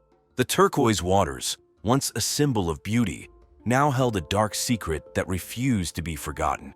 On that fateful afternoon in July 2004, the pristine beaches of Turks and Caicos transformed into a chilling crime scene. Detectives Michael Sanchez and Tamar Rodriguez, seasoned investigators from the local police force, arrived swiftly to confront the grim reality that awaited them. The turquoise waters, once a symbol of tranquility, now mirrored the horror that had unfolded. The sand, usually soft and inviting, was stained crimson, bearing witness to the violence that had taken place. The scene resembled something out of a crime drama, a shocking tableau that would haunt the island's residents for years to come. The head of Olivia Watson, the vibrant and adventurous travel blogger, was found half buried in the sand, roughly severed. The sheer brutality of the crime hinted at a motive fueled by rage, leaving the detectives puzzled and the community in shock. The absence of any immediate clues regarding the cause of death or location of the rest of her body only deepened the mystery surrounding this heinous act. As the investigation unfolded, the detectives meticulously combed through every inch of the crime scene. They painstakingly collected samples of the stained sand, preserving the evidence that would later be subjected to rigorous forensic analysis. The sand, once a symbol of leisure and relaxation, now held the key to unraveling the truth behind Olivia's tragic demise. Local residents were gripped with fear and apprehension, their once idyllic paradise transformed into a nightmare. The murder cast a dark shadow over the island, shattering the sense of security that had once prevailed. Tourists, who had flocked to Turks and Caicos for its pristine beauty, now found themselves questioning their decision to visit this once tranquil destination. As the investigation continued, the detectives delved into Olivia's life, seeking any possible leads that could shed light on her untimely demise. They meticulously reviewed her travel blog, scouring her posts for any hints or clues that could point them in the right direction. The blog, once a testament to Olivia's adventurous spirit, now served as a haunting reminder of a life cut short. Jason Reyes, a 30-year-old software engineer, was the devoted boyfriend of Olivia Watson, the vibrant travel blogger whose tragic death shocked the idyllic island chain of Turks and Caicos in July 2004. Described as charming and charismatic, Jason had won the hearts of many with his affable personality. However, behind his charming exterior lay a darker side that friends of the couple had started to notice. According to those close to them, Jason's behavior had taken a turn for the worse in recent months. While he appeared to be deeply in love with Olivia, his possessive and controlling tendencies had become increasingly apparent. Friends of the couple revealed that Jason had been involved in multiple affairs with other women, despite his supposed commitment to Olivia. The couple's friends were taken aback by the stark contrast between Jason's public persona and his private actions. They recalled instances where he would shower Olivia with gifts and affection, only to later display jealousy and anger when she interacted with other people, particularly men. These incidents had caused tension within their relationship, and Olivia's friends had expressed concern about the toxic dynamic that was developing. In addition to his troubled relationship with Olivia, Jason had also been facing difficulties at work. Colleagues at the software engineering firm where he was employed described him as highly intelligent but increasingly isolated and moody. Some even mentioned that he had been reprimanded by his superiors for missing deadlines and exhibiting erratic behavior. As news of Olivia's tragic death spread, the media began to dig deeper into the couple's relationship. Rumors of Jason's infidelity and controlling behavior started to circulate, capturing the attention of the public. The local newspaper, the Turks and Caicos Daily, ran a front-page article detailing the couple's tumultuous relationship, citing anonymous sources close to the investigation. Leanne Parker, 34, a receptionist at Walmart headquarters in Bentonville, Arkansas, was known for her outgoing and vivacious personality. She had been Olivia Watson's loyal best friend for years, always by her side through thick and thin. Their bond was unbreakable, or so it seemed. During their trip to Turks and Caicos in July 2004, Leanne's protective nature was on full display. She made sure Olivia was safe at all times, ensuring they followed proper safety protocols and avoided any risky situations. Leanne's dedication to her friend was unwavering, but little did Olivia know that Leanne held a secret that could shatter their friendship forever. Leanne had been secretly involved in a passionate love affair with Jason Reyes, Olivia's boyfriend. It was a relationship fueled by desire and forbidden love, hidden behind closed doors. Leanne's heart yearned for Jason, the man who charmed her with his charismatic personality. She couldn't resist his allure, even though she knew it was wrong. As the days in paradise unfolded, Leanne found herself torn between her loyalty to Olivia and her intense love for Jason. She struggled to keep her emotions in check, constantly battling the guilt that consumed her. The weight of her secret became unbearable, threatening to destroy the very foundation of their friendship. In the aftermath of Olivia's death, Leanne found herself caught in a web of lies and deceit. She knew she had to come clean about her affair with Jason, but the fear of losing everything held her back. She couldn't bear the thought of losing both Olivia and Jason, the two people who had become her whole world. As the investigation into Olivia's murder intensified, the truth began to unravel. Leanne's secret was exposed, and the media frenzy surrounding the case only added to the pressure. The world watched as this small island paradise became the backdrop for a scandal that would forever change the lives of those involved. In the midst of the investigation into Olivia Watson's brutal murder, a crucial piece of evidence emerged that sent shockwaves through the media. It was revealed that Olivia had participated in a local tradition known as Island Love, a ritual where participants, locals, and tourists alike were randomly paired for sex. This revelation added a new layer of complexity to the already perplexing case. Olivia's Island Love partner was none other than Joey Clacker, a 45-year-old married man from Cedar Rapids, Iowa. Joey, a mild-mannered accountant by day, had been visiting the Turks and Caicos Islands with his wife and 5 children. The news of his involvement in this scandalous affair sent shockwaves through his community back home. The Island Love tradition, while considered a titillating and exciting adventure for many, had now become a focal point in the investigation. Detectives Michael Sanchez and Tamara Rodriguez meticulously combed through the details, trying to determine if this encounter held any significance in Olivia's murder. As the investigation unfolded, the media frenzy surrounding Olivia's murder intensified. News outlets from Bentonville, Arkansas to Cedar Rapids, Iowa, and beyond were captivated by the shocking turn of events. Headlines from the New York Post screamed about the Island Love tragedy, with journalists speculating about the potential motives and hidden secrets behind Olivia and Joey's ill-fated encounter. Friends and family of Olivia were left bewildered by this unexpected twist. How could their vibrant and adventurous Olivia, known for her love of travel and exploration, find herself entangled in such a sordid affair? The once idyllic paradise of Turks and Caicos had now become a hotbed of speculation and intrigue. In the picturesque setting of Turks and Caicos in July 2004, a scandalous affair unfolded, shattering the tranquility of this idyllic island chain. Joey Clacker, a married man and father of 5 from Cedar Rapids, Iowa, found himself entangled in a web of desire and obsession with Olivia Watson, the vibrant travel blogger whose life was tragically cut short. Joey, known for his adventurous spirit and magnetic personality, willingly participated in the local tradition known as Island Love. This tradition, which paired participants for a one night of sex, brought Joey and Olivia together in a passionate encounter. Their connection was intense, but short-lived, as Olivia's independent spirit and commitment to her career and boyfriend prevented any further romantic involvement. However, the flame of Joey's infatuation continued to burn. Consumed by jealousy and resentment towards anyone who stood in his way, Joey's obsession with Olivia took a dark turn.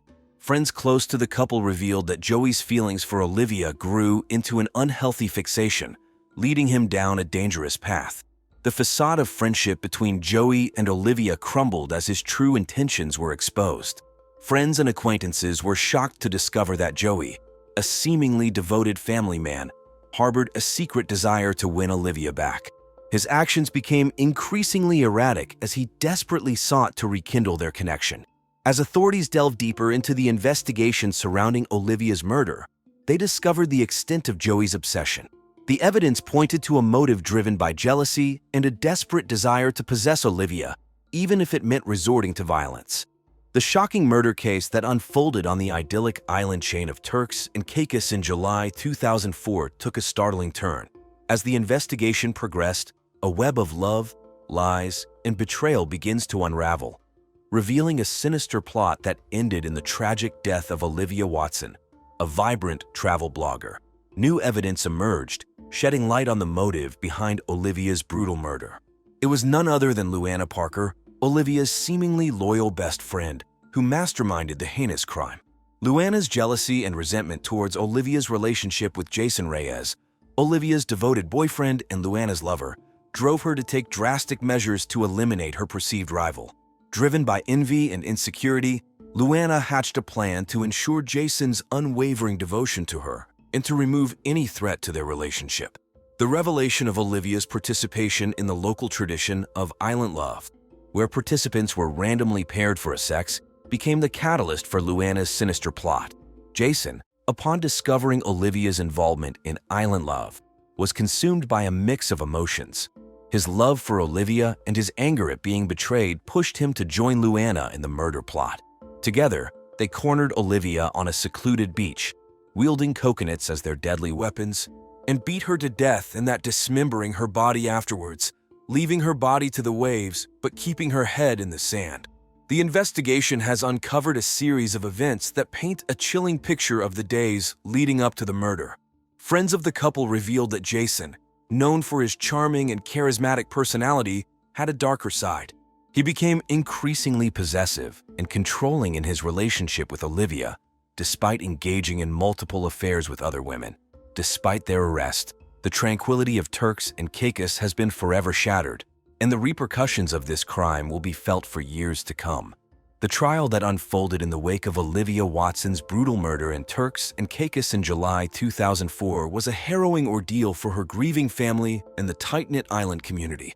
The courtroom was filled with tension as prosecutor Diana Lachlan-Brose meticulously presented the evidence, painting a vivid picture of deceit and violence that had shattered the tranquility of this idyllic paradise. The defense attorney fought desperately to create doubt, but the weight of the evidence was undeniable. The jury listened intently as witness after witness took the stand, recounting the events that led to Olivia's tragic demise. The testimony of Patty Brecht, the beachcomber who stumbled upon Olivia's half-buried body, sent shivers down the spines of those in the courtroom. The sight of Olivia's bloody, severed head, stained crimson by the violence inflicted upon her, was etched in the memories of all who bore witness. The prosecution presented a crucial piece of evidence: Olivia's participation in a local tradition called island love. This tradition, as it turned out, involved random pairings for one night of sex. Olivia's assigned partner was Joey Clacker, a married man from Cedar Rapids, Iowa. The revelation of this affair added a layer of complexity to the case, further entangling the lives of those involved. As the trial progressed, the motive behind the murder began to unravel. It was revealed that Olivia's boyfriend, Jason Reyes, had discovered her involvement in island love and had become consumed by jealousy. Driven by a toxic combination of envy and insecurity, Jason enlisted the help of his secret lover and Olivia's best friend, Leanne Parker, to carry out the heinous act. The courtroom was filled with gasps as the details of the twisted murder plot were laid bare. Jason and Leanne had cornered Olivia on a secluded beach, armed with coconuts, and beat her to death, later dismembering her body. The brutality of the crime sent shockwaves through the community, leaving a lasting scar on the once tranquil island. Finally, after weeks of emotional testimony and legal arguments, the jury reached a verdict. Both Jason and Leanne were found guilty of first-degree murder and sentenced to life imprisonment. Olivia's family, though finding a measure of solace in the outcome, knew that their lives would never be the same again. As the trial came to a close, the idyllic paradise of Turks and Caicos was forever tainted by the memory of this brutal crime. The island, known for its turquoise waters and pristine beaches, would now also be associated with the darkness that had unfolded within its borders.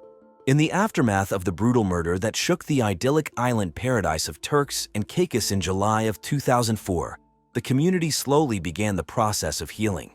For Olivia's family, the pain of their loss was immeasurable. They sought solace in the memories of their vibrant and adventurous daughter, cherishing the moments they had shared. Though devastated, they found strength in the support of their community and the unwavering dedication of the detectives who fought for justice. As time passed, the wounds began to heal, but the echoes of Olivia's murder would forever linger in the collective memory of Turks and Caicos. The island slowly regained its sense of tranquility, but the scars left by the tragedy would never fully fade. Detectives Sanchez and Rodriguez, forever changed by their involvement in the case, continued their fight for justice in other investigations. Their tireless dedication to upholding the law and protecting their community remained unwavering.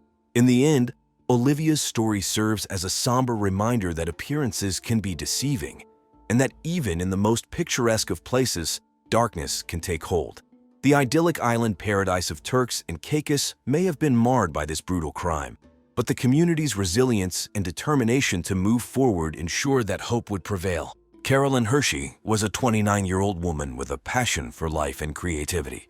She was known for her bright smile and warm personality, always ready to make new friends and share her love of photography. Born and raised in San Mateo, California, Carolyn went to the Academy of Art University where she honed her skills in photography. She had a knack for capturing beautiful moments and often posted her work on Instagram, where she had a growing following. Carolyn had a close-knit family. Her younger sister, Jessica, was her best friend, and they shared many adventures together. Their parents, John and Lisa, were supportive and loving, always encouraging their daughters to follow their dreams. Carolyn often talked about her dream of starting a family and building a life filled with love and creativity.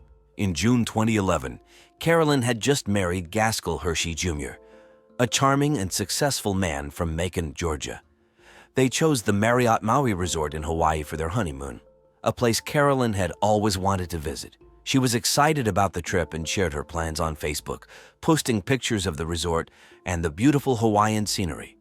Before her disappearance, Carolyn spent her days exploring the island, taking photographs of the beaches, sunsets, and tropical plants. She visited popular tourist spots like Haleakala National Park and the Road to Hana, documenting everything with her camera. She was also excited to try local foods, including poke bowls and shaved ice, and often talked about the delicious meals she had. Carolyn's friends described her as a vibrant and positive person. She had a talent for making people feel special and loved. Her Instagram stories were filled with messages of gratitude and joy, reflecting her optimistic outlook on life. She enjoyed reading, often sharing her thoughts on popular books of the time. She also loved listening to music and was a big fan of artists like Adele and Bruno Mars. As Carolyn embarked on her honeymoon, she was full of hope and excitement for the future. She looked forward to building a life with Gaskell, dreaming of a happy marriage and eventually starting the family. However, her dreams were tragically cut short, leaving her family and friends in deep sorrow and confusion. Carolyn's story is a reminder of the fragility of life and the importance of cherishing every moment. Her vibrant spirit and passion for life left a lasting impact on everyone who knew her. On June 12, 2011, Carolyn Hershey was last seen at the Marriott Maui Resort in Hawaii. The next morning, Linda Chang, a hotel staff member, noticed that Carolyn had missed several scheduled activities. Linda, who had worked at the resort for over 5 years, found this unusual. Carolyn had been enthusiastic about the snorkeling trip and the lure dinner she had signed up for, sharing her excitement with Linda just the day before. Concerned, Linda knocked on the door of Carolyn's room. There was no answer. She waited for a moment, then knocked again, louder this time. Still, there was no response. Linda decided to use her master key to enter the room, following hotel protocol for guest safety. Inside, the room was tidy, with no signs of a struggle. Carolyn's suitcase was still there, along with her camera and some clothes. However, Carolyn and her personal items, like her phone and purse, were missing. Feeling uneasy, Linda reported Carolyn's absence to the hotel management. The manager on duty immediately took action. He called the local police and informed them about the missing guest. By this time, it was late morning, and the sun was high in the sky, casting a bright light over the resort. The police arrived quickly, led by Officer Anglin Cutie Pie Martinez, a seasoned detective known for her thoroughness and attention to detail. She asked Linda to describe what she had found and then started a search of the area. The police questioned hotel staff and guests, hoping to find someone who had seen Carolyn. One guest, Jason Nullstone, staying in the room next to Carolyn's, recalled hearing a loud argument from their room the previous night. He mentioned it to the police, adding that he had seen Gaskell, Carolyn's husband, acting strangely afterward. Meanwhile, Carolyn's husband, Gaskell Hershey, appeared distraught. He told the police he had woken up to find his wife missing and had been searching for her since early morning. His behavior seemed anxious, and he repeatedly insisted that Carolyn must have gone for an early morning swim and gotten lost. Despite an extensive search of the resort grounds and nearby beaches, Carolyn was nowhere to be found. The police broadened their search to the surrounding area, interviewing more witnesses and looking for any clues that might explain her sudden disappearance. As the hours turned into days, the mystery deepened. News of Carolyn's disappearance spread quickly, with local media covering the story. Friends and family from California flew in, desperate for answers. The Marriott Maui Resort, usually a place of joy and relaxation, became the center of a tense and heartbreaking investigation. The police arrived at the Marriott Maui Resort quickly on the morning of June 13, 2011. Leading the team was Detective Mark Kim Linzis, a calm and meticulous investigator known for solving difficult cases. Officer Angelin Cutie Pie Martinez, who was already on the scene, briefed him on what they had learned so far. They knew Carolyn Hershey had been missing for about 24 hours, and time was critical. The room Carolyn shared with her husband Gaskell was their first stop. It looked tidy and undisturbed. The bed was neatly made, their luggage was in place, and nothing seemed out of order. But Detective Kim Linzis noticed Carolyn's camera on the nightstand and her suitcase, partially unpacked. He also noted that some of her personal items, like her phone and purse, were missing, which was strange for someone who had supposedly just gone for a swim. The police used various tools to examine the room. They dusted for fingerprints, looking for any signs of a struggle or someone else's presence. They used luminol to check for traces of blood, but the tests came back clean. Kim Linzis interviewed Gaskell, who claimed he woke up to find his wife gone. His story seemed rehearsed, and his anxiety was apparent, but there was no direct evidence linking him to her disappearance. Outside the room, police expanded their search to the resort grounds. They interviewed hotel staff and guests. Linda Chang, a hotel employee who first noticed Carolyn's absence, provided a detailed account of what she found when she entered the room. Jason Millstone, the guest next door, reported hearing a loud argument from Carolyn in Gaskell's room the night before. Kim Linzis and his team also checked the resort's security footage. They saw Carolyn and Gaskell returning to their room around 10 p.m. on June 12th. They were holding hands, and nothing seemed out of the ordinary. However, later footage showed Gaskell leaving the room alone around 3 a.m., looking nervous and hurried. He returned about an hour later, his clothes slightly disheveled. The police continued their search along the nearby beaches, fearing that Carolyn's body might have been washed ashore. They used boats and divers to explore the ocean near the resort but found nothing. The lack of physical evidence made the case even more challenging. Despite the clean crime scene, Detective Kim Linzis felt that something was off.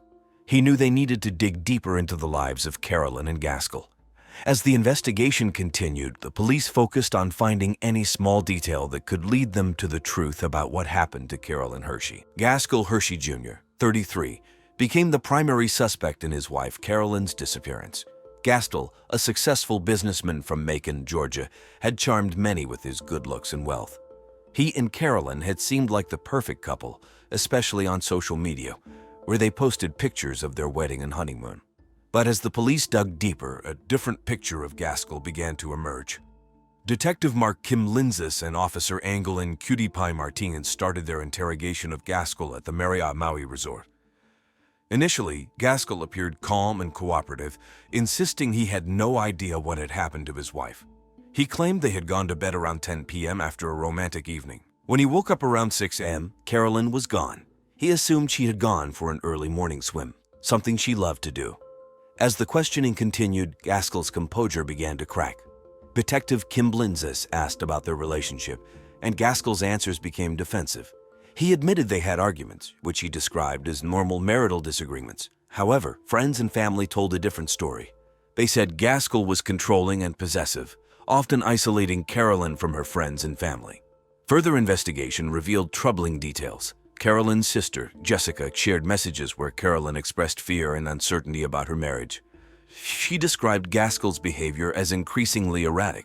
These messages painted a picture of a relationship in turmoil, contrasting sharply with the happy images they projected online. The police also learned about Gaskell's financial troubles. Despite his appearance of wealth, he had significant debts. His business was struggling, and he had taken out several large loans. This raised the possibility that Gaskell had a motive to harm Carolyn, perhaps to gain access to her life insurance or to cover up his financial problems. Detective Kim Linzis asked Gaskell about the security footage showing him leaving the room at 3 a.m. Gaskell stammered, claiming he went for a walk because he couldn't sleep. His story seemed inconsistent, and his nervous demeanor raised more red flags. Despite his increasingly evasive answers, Gaskell stuck to his story. He maintained that he loved Carolyn and would never harm her. But the more he talked, the more suspicious he seemed. The police decided to keep him under close watch, knowing they needed more evidence to make an arrest. As the investigation into Gaskell continued, the police explored other leads, hoping to uncover the truth about what happened to Carolyn Hershey. Jason Nilstone, 31, was the second suspect in the case of Carolyn Hershey's disappearance. Jason, a Canadian YouTuber, was staying at the Marriott Maui Resort in the room next to Carolyn and Gaskell. Jason's YouTube channel, filled with travel adventures and extreme sports, had made him somewhat famous. He was outgoing, friendly, and always looking for his next big story. Detective Mark Kim Linzis and Officer Angeline Cutie Pie Martinez brought Jason in for questioning. Jason was cooperative and seemed genuinely concerned about Carolyn. He told the detectives about several disturbing encounters he had with Gaskell during his stay at the resort. Jason recounted how Gaskell had approached him several times and asked him for sex, making him feel uncomfortable. On one occasion, Gaskell had dropped his bathrobe and lunged at Jason, an incident that Jason had reported to the hotel staff. The detectives asked Jason about the night Carolyn disappeared. He mentioned hearing loud arguing from their room around midnight. He said it sounded intense, with raised voices and slamming doors. Jason couldn't make out the exact words, but noted that it lasted for about an hour. He didn't think much of it at the time, assuming it was just a typical argument. Jason also told the detectives that Gaskell seemed nervous and agitated the following morning. He saw Gaskell pacing back and forth outside the room, checking his phone frequently. When Jason asked if everything was okay, Gaskell gave a vague response and quickly walked away. The police found Jason's account credible. He seemed genuinely concerned for Carolyn and had no apparent motive to harm her. Jason was known for his adventurous spirit, not for any violent behavior. However, they had to consider all possibilities and asked him about his whereabouts during the critical hours. Jason explained that he had been editing videos in his room and had not left until morning. To verify his alibi, the police checked the hotel's Wi-Fi logs, confirming that Jason had been online during the time in question. They also reviewed security footage which showed Jason entering his room around 10 p.m. and not leaving until 7 a.m. the next day. Despite Jason's disturbing encounters with Gaskell, there was no direct evidence linking him to Carolyn's disappearance.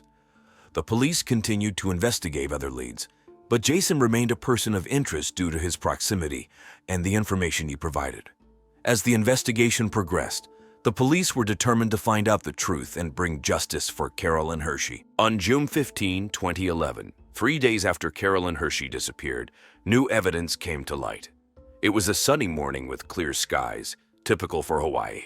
A beachgoer found something unusual while walking along the shore near the Marriott Maui Resort. She noticed a piece of cloth tangled in the rocks. Upon closer inspection, she realized it was part of a woman's dress. She called the police right away. Detective Mark Kim Linzis and Officer Angeline Cutie Pie Martinez arrived promptly and carefully examined the fabric. It was a torn piece of a floral dress, matching the one Carolyn was last seen wearing. The discovery reignited hope for finding more clues about her disappearance. The police expanded their search area, focusing on the rocky shoreline and nearby waters. They brought in a team of divers to explore the ocean floor, looking for any additional evidence. The search was painstaking and thorough, with divers scanning every inch of the seabed. They used underwater cameras and metal detectors, hoping to find something that could provide answers. Meanwhile, on the shore, forensic experts analyzed the torn dress piece.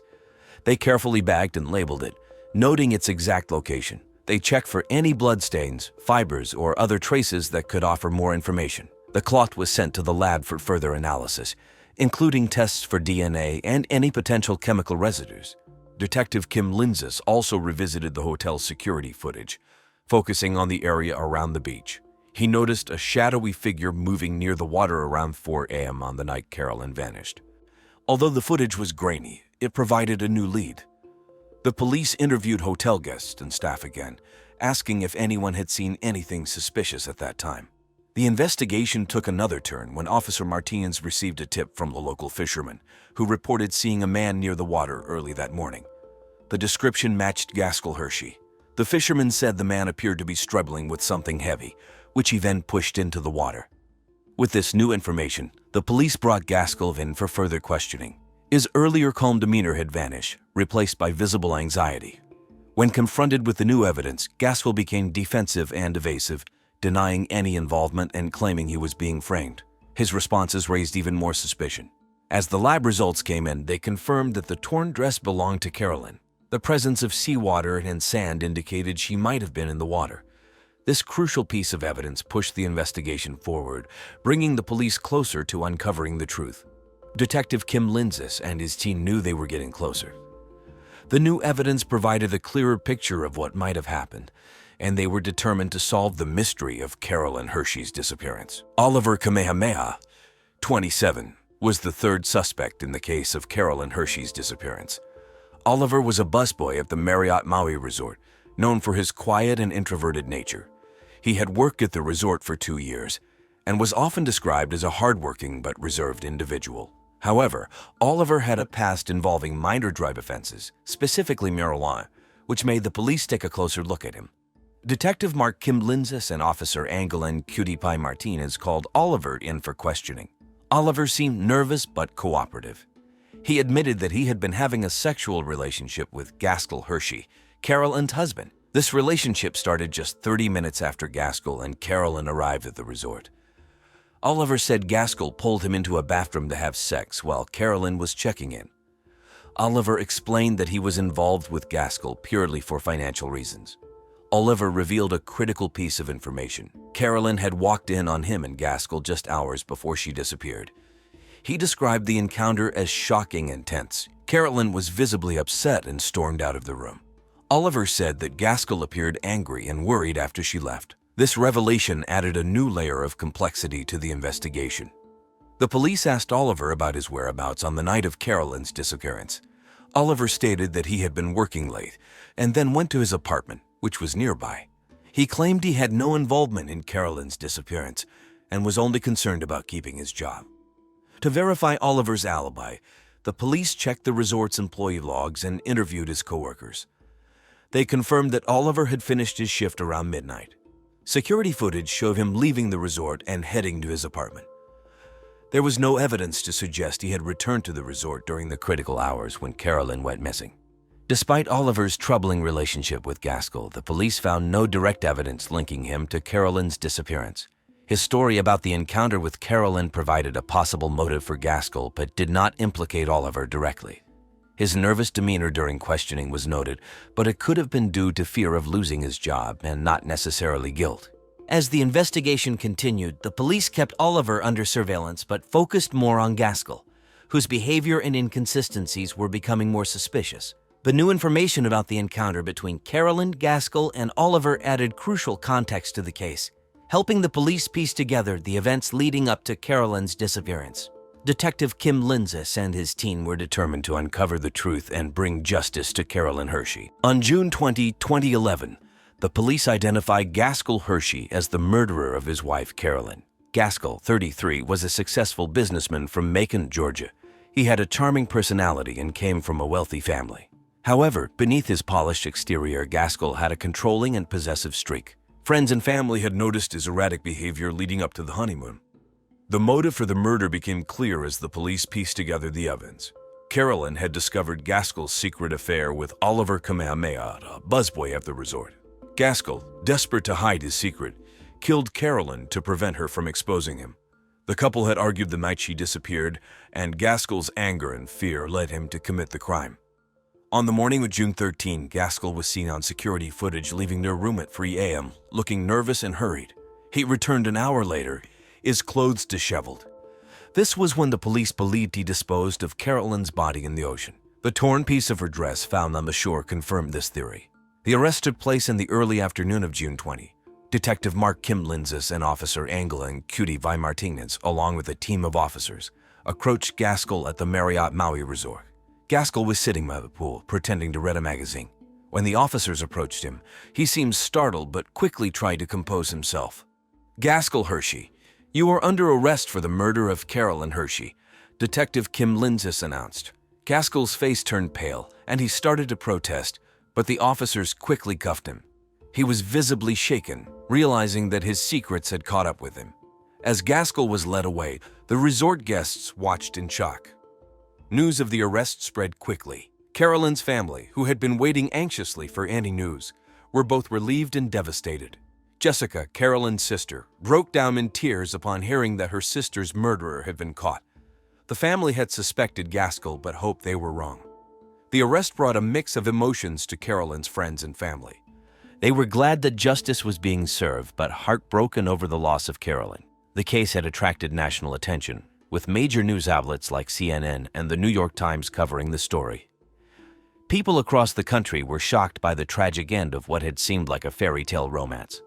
With Gaskell in custody, the police prepared to bring the case to trial, hoping to ensure that Carolyn's murderer would be held accountable for his actions. The trial of Gaskell Hershey began on October 10, 2011. The courtroom was packed with reporters, family members, and curious onlookers. The case had drawn national attention, with news outlets covering every detail. The prosecution was led by Amanda Casatocco, a 45-year-old seasoned prosecutor known for her tough but fair approach. Casatocco presented a strong case, detailing the events leading up to Carolyn's disappearance and the evidence pointing to Gaskell. Casatocco argued that Gaskell had a clear motive to kill his wife. She explained how Carolyn had discovered his affair with Oliver Kamehameha and threatened to expose him. Casatocco showed the security footage of Gaskell leaving his room at 3 a.m. and returning an hour later looking disheveled. She also presented the torn piece of Carolyn's dress found on the shore, which matched the dress she was last seen wearing. The defense was led by Thomas Benihana, a 50-year-old defense attorney known for his smooth-talking and persuasive arguments.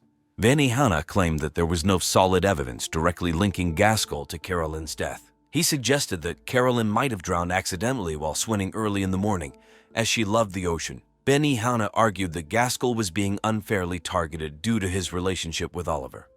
The trial lasted 3 weeks, with emotional testimonies from Carolyn's family and friends. Jessica Hershey, Carolyn's sister, gave a tearful statement about her sister's fears and concerns regarding her marriage to Gaskell. The jury was visibly moved by her testimony, and it added a personal touch to the prosecution's case. On November 1, 2011, the jury reached a verdict. Gaskell Hershey was found guilty of first-degree murder. The courtroom erupted in a mix of relief and sorrow. Carolyn's family hugged each other, crying tears of both joy and sadness. They had finally received justice for Carolyn, but the pain of losing her remained. The judge sentenced Gaskell to life in prison without the possibility of parole. Gaskell showed little emotion as the sentence was read, staring blankly ahead. His defense team announced plans to appeal the verdict, but the overwhelming evidence made it unlikely that the decision would be overturned. The sentencing brought a sense of closure to Carolyn's family and friends. While they still mourned her loss, they were grateful that her killer was being held accountable. The trial had been a painful but necessary step in their journey to heal and move forward. The case of Carolyn Hershey remained in the public eye for months, a tragic reminder of how secrets and lies can destroy lives. After the trial, life slowly began to return to normal for those involved, but the impact of Carolyn Hershey's murder lingered. Gaskell Hershey started his life sentence at the maximum security prison in Honolulu. He spent his days in solitary confinement, away from other inmates. His appeals were quickly dismissed, and he became a forgotten figure, his once charming personality now a distant memory. Detective Mark Kim Linzis and Officer Angle and Cutie Pie Martinez received commendations for their work on the case. Their dedication and thorough investigation were crucial in bringing Gaskell to justice. Kim Linzis continued his work with the Maui Police Department, becoming a mentor to younger officers. Martinez, inspired by the case, pursued a degree in forensic science to further her career in law enforcement. Oliver Kamehameha, the buzzboy involved with Gaskell, faced a challenging aftermath. Although he was not charged with any crime, the media attention made it difficult for him to find work. He eventually moved to the mainland and changed his name, trying to leave the past behind. He found solace in working with a local charity that helped troubled youth, hoping to make a positive difference in their lives. Jason Millstone, the Canadian YouTuber who had reported Gaskell's disturbing behavior, returned to his travels. He posted a video on his channel about the experience, emphasizing the importance of speaking up when witnessing suspicious activities. His followers grew in number, appreciating his bravery and commitment to truth. The Marriott Maui Resort also felt the impact of the crime. The management implemented stricter security measures and offered counseling services to staff affected by the incident. They worked to restore the resort's reputation, ensuring the guests felt safe and secure. In the end, while justice was served, the shadow of Carolyn's tragic death affected everyone involved. Her memory lived on through the efforts of her loved ones, and her story became a reminder of the importance of vigilance and the impact of secrets. Roger Sheron was 45 years old and lived in Madison, Mississippi. He worked as a spokesman and chief fundraiser for a charity called A Bucket of Barbecue, which handed out barbecue to poor people. Roger was well known in Madison for his friendly smile and outgoing personality. He often appeared in local newspapers and on TV, talking about the charity's work. Roger lived in a comfortable house on Pine Street with his wife of 8 months, Leanne. They had no children yet, but Roger had a son from his previous marriage to Juniper Sheron. Roger's home was always neat, and he loved to entertain guests, especially during holidays like the 4th of July. Roger went to Madison High School, where he was a popular student. He was involved in the debate club and played on the basketball team. After high school, he attended the University of Mississippi, where he studied communications. He used his education to help the charity grow, making sure they had enough funds to keep helping the community. Roger was seen as a kind and generous man by many, but those who knew him well saw a different side. He could be controlling and had a bad temper. His first wife, Juniper, often spoke about their difficult 9-year marriage.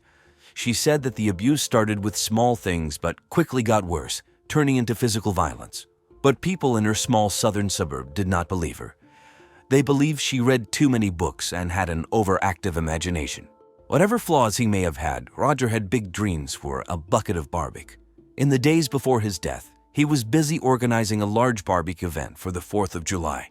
He wanted to expand the charity's reach and hoped to get more media coverage. He was excited about the event and worked long hours to make it a success. Roger's friends and colleagues described him as a man with two sides. In public, he was charming and helpful.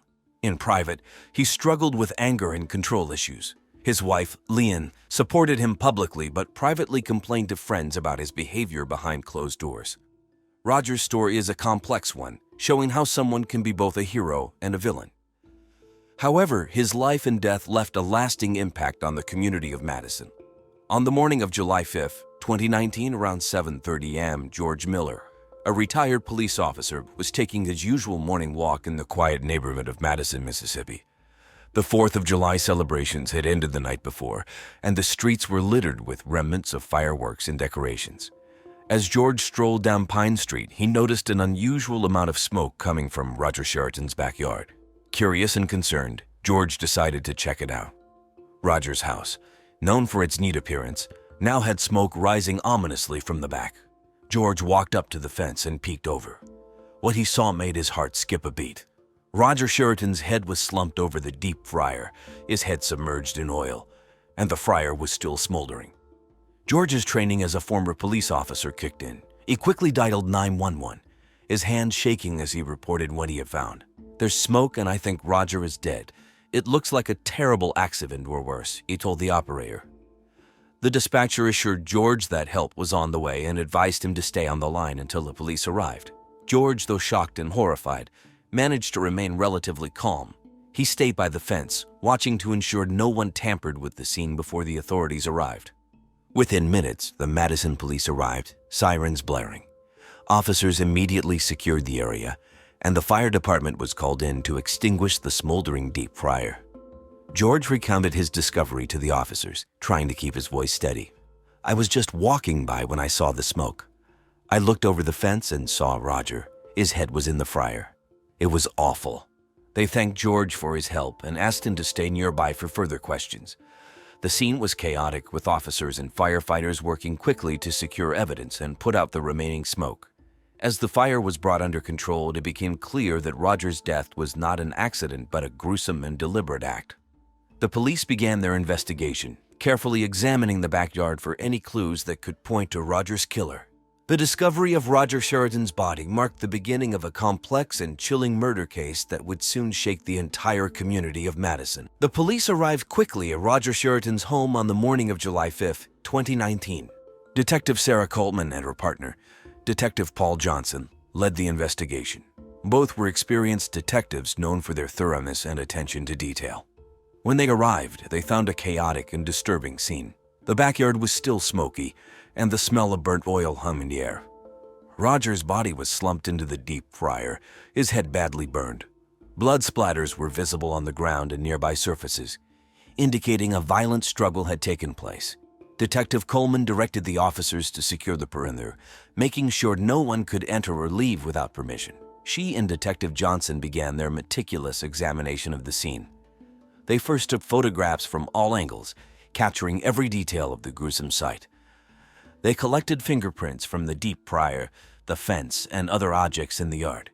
As they moved through the backyard, they noted several items that seemed out of place. A pair of gloves, partially hidden under a bush, caught their attention. The detectives bagged the gloves for further examination, hoping they would provide clues about the killer. The detectives then focused on the deep fryer. It was clear that Roger's death was not an accident. The level of brutality suggested a deep personal motive. They carefully lifted Roger's body from the fryer, noting the extent of his injuries. His face and upper body were severely burned, and there were signs of blunt force trauma, suggesting he had been hit before being placed in the fryer. The forensics team arrived shortly after and began their work. They used luminol to detect any hidden bloodstains and collected hair and fiber samples from the scene. The team also examined Roger's clothing for any additional evidence. Detective Johnson, known for his keen observational skills, found the set of footprints leading away from the deep fryer toward the back gate. The footprints were photographed and measured, giving the police a potential clue about the killer's size and type of shoes worn. By noon, the initial investigation at the crime scene was complete. Detective Coleman and Detective Johnson had gathered a significant amount of evidence, but they knew the real challenge was just beginning. They needed to piece together the evidence and figure out who had the motive and opportunity to commit such a heinous act. The brutal nature of Roger Sheron's death shocked the community of Madison. News of the murder spread quickly, appearing in local newspapers like the Clarion Ledger and on TV stations such as WOBT. The detectives knew they had to act fast to solve the case and bring the killer to justice. The first suspect in the investigation was Cassandra Barnes.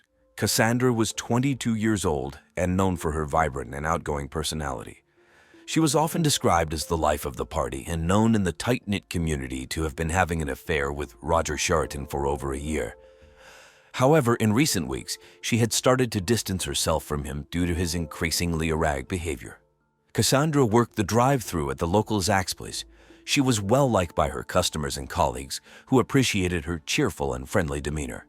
When Detective Sarah Coleman and Detective Paul Johnson arrived to question her, she was visibly nervous but cooperative. During the interrogation, Cassandra admitted to the affair with Roger but firmly denied any involvement in his murder. She explained that she had been at a friend's house on the night of July 4th, celebrating the holiday and watching fireworks. She provided the names of several friends who could confirm her alibi.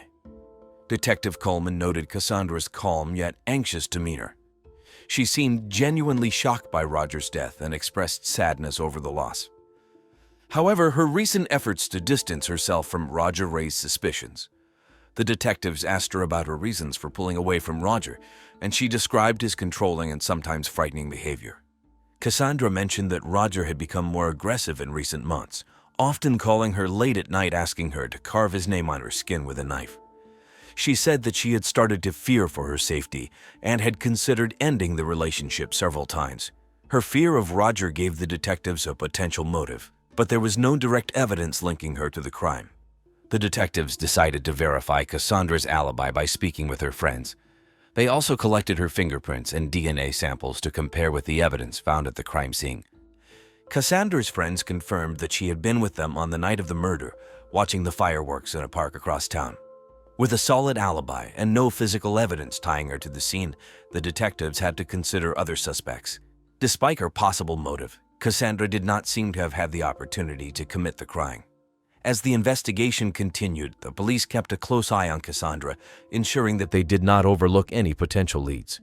The case was still wide open, and the detectives knew they had to explore every possible angle to uncover the truth behind Roger Sheron's brutal murder. The second suspect in the investigation was Juniper Sheron, Roger's first wife. Juniper was 48 years old and lived a few doors down from Roger. She had a reserved and quiet demeanor, carrying the weight of her traumatic past. Juniper worked as a librarian at the Madison Public Library. She was well-liked by the library patrons and her colleagues. When detectives Sarah Coleman and Paul Johnson visited her home, she appeared calm but wary. She knew why they were there. During the interrogation, Juniper opened up and revealed that during their marriage, Roger had been abusive. According to her, the abuse began with spanking and quickly escalated. She described how Roger's vicious and cruel behavior had made her life a living hell. She recounted to police one particularly disturbing episode where Roger started to manically whip her while screaming that she was his carriage horse riding him to hell. She explained that she had left him to protect herself and their young son. Despite the painful memories, she insisted that she had no part in Roger's murder. Juniper told the detectives that she had been at home alone on the night of July 4th, reading and listening to the fireworks in the distance. She said she went to bed early and did not hear or see anything unusual. Her calm and steady demeanor made it difficult for the detectives to determine if she was hiding anything. The detectives found her story plausible but needed more information. They asked her about her relationship with Roger after their divorce. Juniper admitted that Roger had tried to reconcile with her several times, but she always refused. She wanted nothing to do with him after the years of touring. The detectives collected Juniper's fingerprints and DNA samples for comparison with the evidence from the crime scene. They also searched her house for any clues that might link her to the murder. Nothing out of the ordinary was found. To further verify her alibi, the detectives spoke with Juniper's neighbors. They confirmed that Juniper was often seen at home reading or gardening, and that she rarely left the house, especially at night. Her routine and demeanor did not suggest a motive for such a violent crime. Despite her traumatic past and the abuse she had suffered, there was no solid evidence tying Juniper to Roger's murder. Her calmness and willingness to cooperate made it hard to believe she was involved. The detectives had to move on to other suspects while keeping Juniper in mind as the investigation progressed. On the morning of July 6, 2019, the weather in Madison, Mississippi was hot and humid. Detective Sarah Coleman and Detective Paul Johnson were back at the station, sifting through the evidence collected from Roger Sheron's crime scene. Just as they were feeling stuck, a breakthrough came in the form of new evidence. At around 10 a.m., a neighbor called the police. She said she had found something strange while cleaning her yard. She said lived next door to Roger and had seen the smoke from his backyard on the morning of July 5th. She discovered a small blood-stained handkerchief under a bush near the property line. Detective Coleman and Detective Johnson rushed to Linda's house to collect the evidence. They carefully bagged the handkerchief and sent it to the lab for DNA analysis. They thanked her for her keen observation and told her to let them know if she found anything else unusual. The detectives felt a renewed sense of urgency as they awaited the lab results. When the results came in later that afternoon, they showed that the blood on the handkerchief matched Roger Sheron's DNA. More importantly, the analysis also revealed DNA from another individual. The detectives immediately compared the new DNA sample with the profiles they had collected from the suspects. The DNA matched Leanne Sheron, Roger's current wife. This was a significant piece of evidence, pointing towards her potential involvement in the murder. With the new lead, Detective Coleman and Detective Johnson felt they were getting closer to solving the case. They needed to piece together the final puzzle to bring justice to Roger Sheron and his family. The third suspect in the investigation was Leanne Sheron, Roger's current wife. Leanne was 30 years old and known for her gentle and nurturing personality. Neighbors often saw her as a devoted wife who cared deeply for her home and garden. However, behind closed doors, she endured Roger's violent and abusive behavior. Leanne worked as a nurse's aide at Madison General Hospital. She was respected by her colleagues and patients for her kindness and dedication. When detectives Sarah Coleman and Paul Johnson arrived to question her again, they had new evidence from the blood-stained handkerchief. Leanne greeted the detectives with a nervous smile. During the interrogation, they presented the handkerchief and the DNA results. Leanne's face went pale, and she struggled to maintain her composure. She confessed to having an argument with Roger on the night of July 4th, but insisted she did not kill him. She recounted the events leading up to the argument. Roger had become increasingly abusive, both physically and emotionally. On the night of July 4th, he tied her to a chair and forced her to watch as he had sex with Cassandra Barnes. This was the final straw for Leanne. When she managed to free herself, she confronted Roger in a rage, beating him until her hands felt numb. She admitted to wiping her blood with a handkerchief after cutting her hand during the struggle. Detective Coleman noted Leanne's mix of fear and anger as she described the abuse. Leanne explained that she felt trapped and desperate. The detectives could see that she had suffered greatly, but they needed to know if she had taken the final step of killing Roger. Leanne's motive was clear. She had endured years of abuse and humiliation, and the events of July 4th pushed her to the edge. However, she continued to deny any direct involvement in Roger's death. Her calm yet shaken demeanor made it difficult to determine if she was telling the whole truth. The detectives collected more evidence from Leanne's home, including her clothing and any items that could be linked to the crime scene. They also spoke with her colleagues at the hospital, who confirmed her stories of stress and fear caused by her husband's behavior. While the evidence against Leanne was mounting, it wasn't conclusive. The detectives knew they had to keep investigating to find the truth. They needed to piece together all the evidence and determine if Leanne's desperation had led her to murder. As the investigation continued, Detective Coleman and Detective Johnson remained focused on uncovering every detail of the case. They hoped to bring justice to Roger Sheron and his family, and find peace for Leanne and the other victims of Roger's abuse. On July 10, 2019, the Madison police were closing in on their primary suspect. After days of intense investigation, they had enough evidence to identify the murderer. Leanne Sheron, Roger's current wife, was the prime suspect. She had endured years of abuse and reached her breaking point on the night of July 4th. The final piece of the puzzle came from a neighbor's security camera footage. It showed Leanne entering the backyard around the time of Roger's murder, looking distressed and agitated. This footage, combined with the DNA evidence from the bloodstained handkerchief and her own admission of the intense argument, led the detectives to believe Leanne was responsible for Roger's death. Detectives Sarah Coleman and Paul Johnson, along with a team of officers, arrived at Leanne's house early in the morning. It was around 6 a.m. and the sun was just beginning to rise. They knocked on the door, and Leanne, looking exhausted and defeated, answered. "Leanne Sheron, you are under arrest for the murder of Roger Sheron," Detective Coleman said firmly. Leanne didn't resist. She seemed almost relieved as the officers handcuffed her and read her rights. She was taken to the police station for further questioning. During the interrogation, Leanne finally confessed to the crime. She described in detail how the years of abuse had driven her to the edge. On the night of July 4th, after the horrific incident where Roger forced her to watch him have sex with Cassandra, she saw no other way out. She waited until he was alone in the backyard and then attacked him. In a fit of rage and desperation, she dumped his head into the deep fryer, ending his life. Leanne explained that she didn't plan the murder but acted out of a moment of intense fear and anger. She felt trapped and saw no other way to escape the cycle of abuse. Her confession was filled with tears and regret, but also a sense of relief that the nightmare was over. The news of Leanne's arrest spread quickly through Madison. Roger's family and friends were shocked but also expressed a sense of understanding. They knew about his abusive behavior and sympathized with Leanne's plight.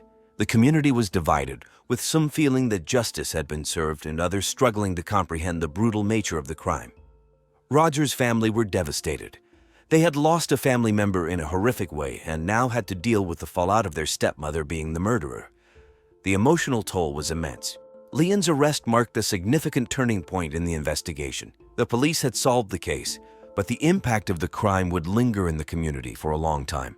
As Leanne awaited trial, the residents of Madison tried to come to terms with the tragic events that had unfolded. Leanne Sheron's trial began on September 15, 2019, at the Madison County Courthouse. The courtroom was packed with reporters, family members, and curious residents. The prosecution was led by District Attorney James Powell, a 50-year-old known for his tenacity and stern demeanor.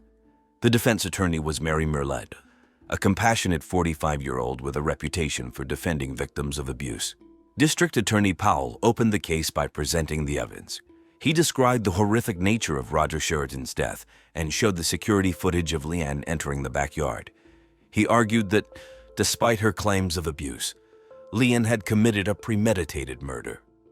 Mary Merlette countered by highlighting the years of abuse Leanne had suffered. She painted a picture of a woman driven to the edge by relentless torment. Merlette brought in witnesses, including Leanne's colleagues and neighbors, to testify about the abuse. She argued that Leanne acted in a moment of desperation and should be shown leniency. Throughout the trial, Roger's family watched with mixed emotions. They were heartbroken over his death, but also knew about his violent behavior. The courtroom was tense as both sides presented their arguments. Leanne took the stand and gave a tearful account of her life with Roger. She described the constant fear and the night of the murder in detail. Her testimony moved many in the courtroom, including members of the jury. She explained that she saw no way out and acted to protect herself from further harm. After several days of testimony and arguments, the jury deliberated for 2 days. On September 22nd, they reached a verdict. Leanne was found guilty of second-degree murder. The jury acknowledged her years of suffering but could not overlook the brutality of the crime. The judge sentenced Leanne to 20 years in prison, with the possibility of parole after 10 years. He stated that while he understood the circumstances that led to the crime, the law required accountability for such a violent act. The sentence was met with mixed reactions. Some felt it was too harsh, considering the abuse Leanne endured. Others believed justice was served. Roger's family had mixed feelings. They were relieved that the trial was over but struggled with the loss and the complicated emotions surrounding it. Leanne's friends and colleagues expressed sympathy for her plight and hoped she would find some measure of peace and rehabilitation during her time in prison. The trial's outcome left a lasting impact on the community. It sparked discussions about domestic abuse and the legal system's handling of such cases. Many hoped that Leanne's story would raise awareness and lead to better support for victims of abuse. After the trial, life moved on for those involved in the tragic case of Roger Sheron's murder. Leanne Sheron, now serving her sentence at Mississippi State Penitentiary, began to adjust to life behind bars. She participated in therapy programs aimed at helping inmates deal with trauma and abuse. Leanne's case brought attention to domestic violence issues, prompting local organizations like Safe Haven to offer more support to abuse survivors. The community of Madison slowly returned to its routines, but the memory of Roger's murder lingered. Local businesses like A Bucket of Barbecue, the charity Roger had supported, held fundraisers in his memory. People gathered at Madison City Park, where Roger had often volunteered during community events, to honor his legacy. Detectives Sarah Coleman and Paul Johnson received accolades for their dedication to solving the case. They continued to work on other investigations, but the Sheron case stayed with them. They remained in touch with Roger's family, providing updates and support as needed.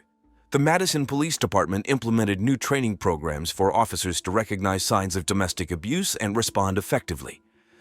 They partnered with local shelters and advocacy groups who improved services for victims in need of assistance. As the months passed, the intensity of emotions surrounding Roger's murder began to fade.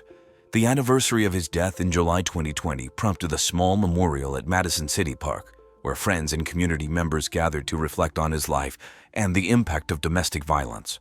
For Leanne Sheron and everyone connected to the case, life after the trial was a journey of healing and reflection. The events of July 2019 left an indelible mark on their lives and their community, serving as a reminder of the importance of addressing and preventing domestic violence.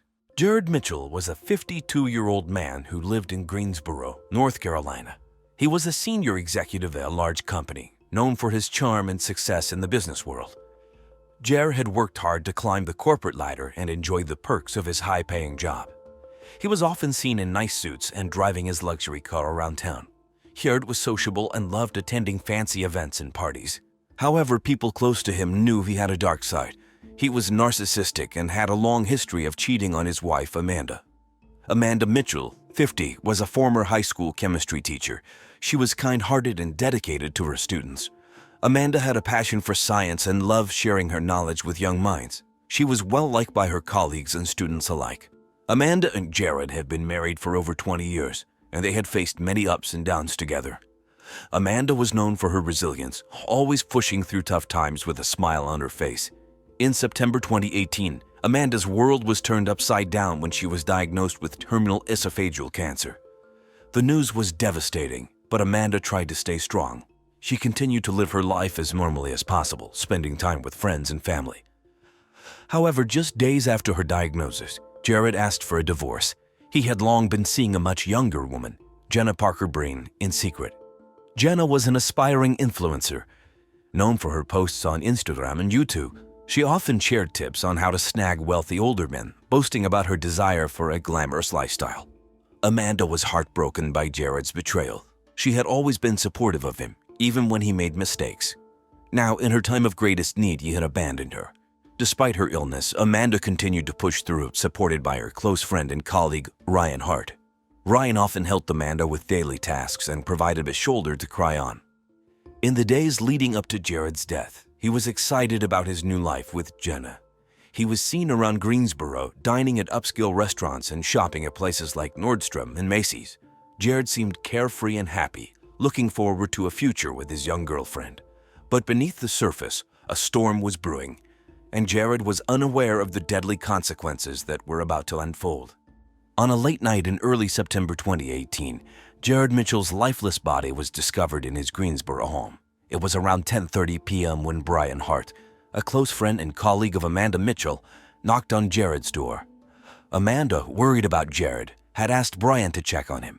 Brian was always supportive, especially during Amanda's tough times, and he agreed to help. When Brian arrived at Jared's house, he noticed the lights were still on. He knocked several times, but there was no answer. Growing concerned, Brian used the spare key Amanda had given him. As he opened the door, he was met with an eerie silence. The house was neat, with everything in its place, but something felt off. Brian called out Jared's name, but got no response. He walked into the living room and saw Jared sitting in his favorite armchair, a glass of whiskey on the table beside him. At first glance, it looked like Jared had fallen asleep, but as Brian got closer, he realized something was terribly wrong. Jared's skin was pale, and his body was completely still. Panic set in as Brian checked for a pulse, but found none. He quickly called 911, his hand shaking. The dispatcher guided him through CPR, but it was clear that Jared was already gone. Brian was in shock, unable to believe what he was seeing. He had always disliked Jared for how he treated Amanda, but he never wished for this. The first responders arrived within minutes. EMTs confirmed Jared was dead and called the police. Neighbors gathered outside, whispering about what could have happened. News spread quickly through the community, and soon local media outlets, including WFMY News 2, reported on the mysterious death of Jared Mitchell. Everyone in Greensboro was talking about it, speculating on the cause of his sudden demise. As the investigation continued, the police knew they had a complex case on their hands. The calm and neat crime scene contrasted with the shocking nature of Jared's death, leaving everyone wondering who could have wanted him dead and why. When the police arrived at Jared Mitchell's house on that September night in 2018, they quickly took control of the situation. Detective Lisa Harper led the team. Known for her experience and sharp mind, she wasted no time in starting the investigation. The house was quiet and tidy, with no signs of a struggle. The living room, where Jared's body was found, looked normal at first glance. Jared was seated in his favorite armchair with a glass of whiskey on the table next to him. The scene seemed peaceful, but Detective Harper knew better. She ordered her team to gather evidence and take photos of everything. The toxicology test on the whiskey revealed the cause of death, rat poison. Jared had been poisoned, and the glass of whiskey was the delivery method. This discovery turned the investigation into a homicide case. Detective Harper and her team focused on the details, looking for any clues that might point to the killer. They dusted for fingerprints on the glass and other surfaces around the room. They collected samples from the whiskey bottle and checked for any signs of tampering. The method of poisoning suggested that the killer knew Jared's habits well, as the poison was mixed into his favorite drink. Detective Harper also interviewed neighbors and anyone who had seen Jared recently. Many recalled seeing him around town, dining at local restaurants like the Green Valley Grill and shopping at Friendly Center. Some remembered seeing him with his new girlfriend, Jenna Parker Breen, who was much younger and very active on social media. The police also looked into Jared's recent divorce from Amanda Mitchell. They knew that such personal turmoil could be a motive for murder. Amanda, a former chemistry teacher, had the knowledge to carry out such a crime, but her terminal illness and devastated state made her an unlikely suspect at first glance. As they dug deeper, the police discovered that Jared had been involved in several affairs, creating a long list of potential enemies. His new relationship with Jenna, his sudden divorce from Amanda, and his overall lifestyle painted a picture of a man with many secrets and enemies. The police used advanced methods to analyze the crime scene, including forensic tests and detailed interviews. They mapped out Jared's last days, trying to identify who had the opportunity and motive to poison him. The investigation was thorough, with Detective Harper leading the charge, determined to uncover the truth behind Jared Mitchell's death. The media, including local stations like Fox 8, followed the story closely. Greensboro residents were eager for answers, speculating on who could have committed such a cold-blooded act. As the police worked tirelessly, the pieces of the puzzle slowly began to come together, pointing them towards the person responsible for Jared Mitchell's murder. The first suspect in Jared Mitchell's murder was his ex-wife, Amanda Mitchell. Amanda was 50 years old and had recently been diagnosed with terminal esophageal cancer. She was a former high school chemistry teacher, known for her kindness and dedication. Her students loved her, and her colleagues respected her. Despite her illness, Amanda remained strong and resilient. Having been kicked out of the home she shared with Jared, she lived in a modest home in Greensboro, not far from where she used to teach. Amanda was devastated when Jared divorced her just days after a diagnosis. They had been married for over 20 years, and she had always supported him, even through his infidelities. Jared's betrayal cut deep, especially when he left her for a much younger woman, Jenna Parker Breen, when she needed him the most. Amanda's friends and family described her as heartbroken but trying to make the most of the time she had left. When the police questioned Amanda, she was calm and cooperative, though her voice was hoarse due to her cancer. Detective Lisa Harper, who led the investigation, noted Amanda's composed demeanor. Amanda explained that she had been at home, resting due to her illness, on the night of Jared's death. She expressed her sorrow over Jared's passing, despite their recent split. Amanda's motive for murder seemed clear. She had every reason to be angry and hurt by Jared's actions. However, her illness made it hard to believe she had the strength or energy to carry out such a plan. The police were also aware that Amanda's background in chemistry gave her the knowledge to use poison. Detective Harper and her team dug deeper into Amanda's life. They interviewed her friends, neighbors, and colleagues. Many described Amanda as a loving and caring person, devoted to her family and students. They couldn't imagine her committing such a crime, even with her broken heart. The police also looked into Amanda's medical records, confirming her terminal diagnosis. This evidence seemed to support her claim of being too weak to commit murder.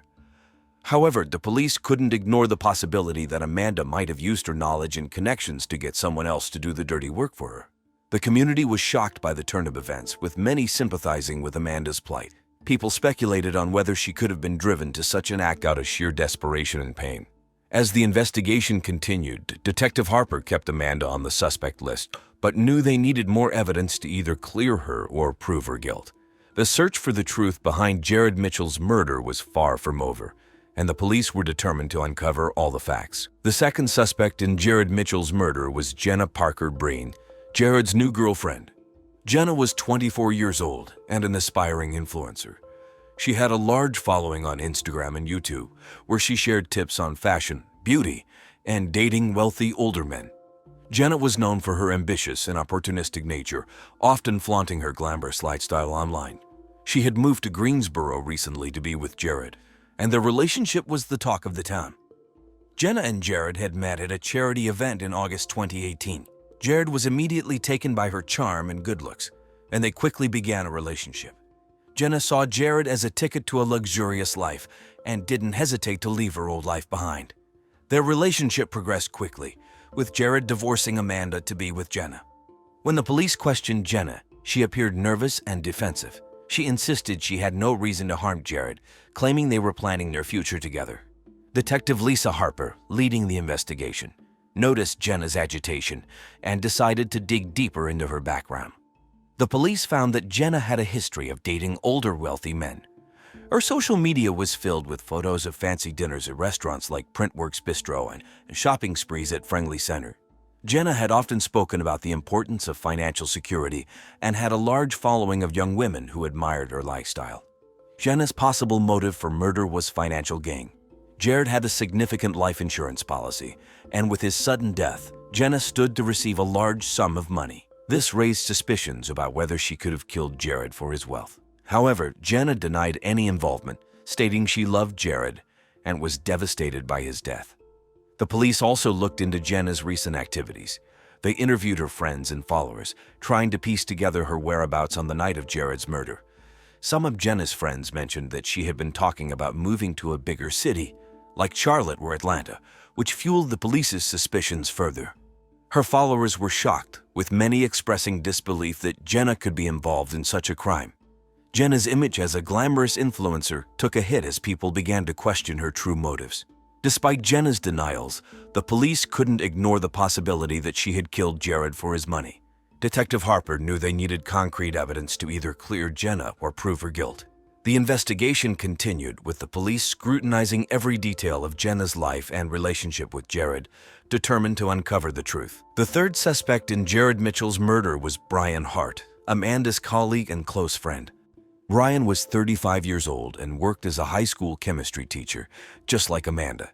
He was known for his compassion and support, especially towards Amanda during her illness.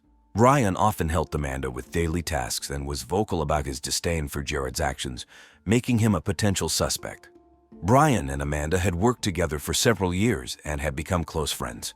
When Amanda was diagnosed with terminal esophageal cancer, Brian was there for her, providing both emotional and practical support. Many people saw Brian as a kind and caring individual who went out of his way to help others. However, his open criticism of Jared's behavior raised questions about his involvement in the murder. When the police interrogated Brian, he was calm and cooperative. He explained that he had been at home grading papers on the night of Jared's death. Detective Lisa Harper, who led the investigation, noted Brian's composed demeanor but decided to delve deeper into his relationship with Amanda and Jared. The police discovered that Jared had hired Brian to spy on Amanda and steal what little money was left to her after the divorce. This revelation painted a different picture of Brian. Although he had seemed supportive, his actions suggested a more complicated motive. Brian had financial problems and could have seen an opportunity in Jared's death to benefit himself or to help Amanda. Detective Harper and her team examined Brian's financial records and found that he had been struggling with debt. This financial stress, combined with his loyalty to Amanda, made Brian a strong suspect. They also looked into his background, checking if he had the knowledge and means to poison Jared. As a chemistry teacher, Brian had access to various chemicals, including rat poison. The police interviewed Brian's colleagues and neighbors. Many described him as a dedicated teacher and a good friend, but some mentioned his growing frustration with his financial situation. This frustration could have pushed him to take drastic measures. The community was shocked to learn that someone so close to Amanda could be a suspect. People began to question whether Brian's support for Amanda was genuine, or if it was part of a larger scheme. Despite Brian's calm exterior, the police couldn't ignore the evidence pointing towards his possible involvement. Detective Harper knew that they needed more concrete proof to either clear Brian or charge him with the crime. The investigation continued, with the police scrutinizing every aspect of Brian's life and his interactions with both Amanda and Jared, determined to uncover the truth behind Jared Mitchell's murder. On September 15, 2018, a week after Jared Mitchell's death, new evidence emerged that changed the course of the investigation. It was a sunny afternoon around 2 p.m. when Detective Lisa Harper received a call from a local resident who lived in the same neighborhood as Jared and often walked her dog in the area. That day, she had found the suspicious item in the bushes near Jenna Parker Breen's apartment complex. She handed over a small, empty, unlabeled bottle to the police. Detective Harper immediately recognized the significance of this discovery. The bottle was carefully bagged as evidence and sent to the lab for analysis. The police hoped to find fingerprints or any other trace that could link the bottle to the killer. The results came back quickly. Fingerprints on the bottle matched those of Amanda Mitchell, Jared's ex-wife. This was a shocking turn of events, as Amanda had previously been considered too weak to carry out the murder herself. Detective Harper and her team re-examined Amanda's alibi and movements on the night of the murder. The police also analyzed surveillance footage from the area around Jenna's apartment. They found footage of Amanda visiting the complex a few days before Jared's death. This raised further questions about Amanda's involvement and whether she had tried to frame Jenna for the murder. Local news stations reported on the new developments. The community was buzzing with theories and speculation. Many were shocked that Amanda, who seemed so kind and loving, could be involved in such a heinous crime. Others believed it was a desperate act driven by her terminal illness and Jared's betrayal. Detective Harper focused on interviewing Amanda again, this time with the new evidence in hand. Amanda's demeanor changed. She seemed more nervous and less composed. She struggled to explain why her fingerprints were on the rat poison bottle. Amanda admitted to visiting Jenna's apartment complex, but claimed it was to confront Jenna about her relationship with Jared, not to plant evidence. The police also discovered that Amanda had researched poisons extensively in the months leading up to Jared's death. Her background as a chemistry teacher gave her the knowledge needed to plan and execute the poisoning. Detective Harper began to piece together a scenario where Amanda, driven by anger and a sense of betrayal, had orchestrated the murder to make it look like Jenna was the culprit. This new evidence put Amanda back in the spotlight as the primary suspect. The police intensified their investigation, gathering more details and building a stronger case against her. The discovery of the rat poison bottle near Jenna's apartment was the breakthrough they needed to move closer to solving the case and bringing Jared Mitchell's killer to justice. On September 20, 2018, after days of intense investigation and new evidence pointing toward Amanda Mitchell, the police made a decisive move. Detective Lisa Harper and her team had gathered enough information to identify Amanda as the primary suspect in Jared Mitchell's murder. They had found her fingerprints on the rat poison bottle and confirmed that she had visited Jenna Parker Breen's apartment complex just days before Jared's death. Amanda, who was battling the end stages of terminal esophageal cancer, was in a hospital in Greensboro. Despite her deteriorating health, the police needed to arrest her to charge her with Jared's murder. Detective Harper and her team arrived at the hospital around 11 a.m. with a warrant for Amanda's arrest. Amanda was in a private room, hooked up to various medical equipment. Her condition was critical, and her family was by her side. When the police entered the room, Amanda looked up with a mix of shock and resignation. Detective Harper carefully informed Amanda of her arrest and the charges against her. Amanda, frail and weak, did not resist. She understood the gravity of the situation and knew there was little she could do. As the police read Amanda her rights, her family members were visibly upset. They had been supporting her through her illness and were devastated to learn of the charges. Amanda's once calm demeanor now showed a hint of defeat and sadness. Despite her illness, Amanda was taken into custody, with the police making arrangements for her to be transported to the local jail for booking. The news of Amanda's arrest spread quickly. Local media outlets covered the dramatic turn of events live, showing footage of the police arriving at the hospital and Amanda being wheeled out in a wheelchair.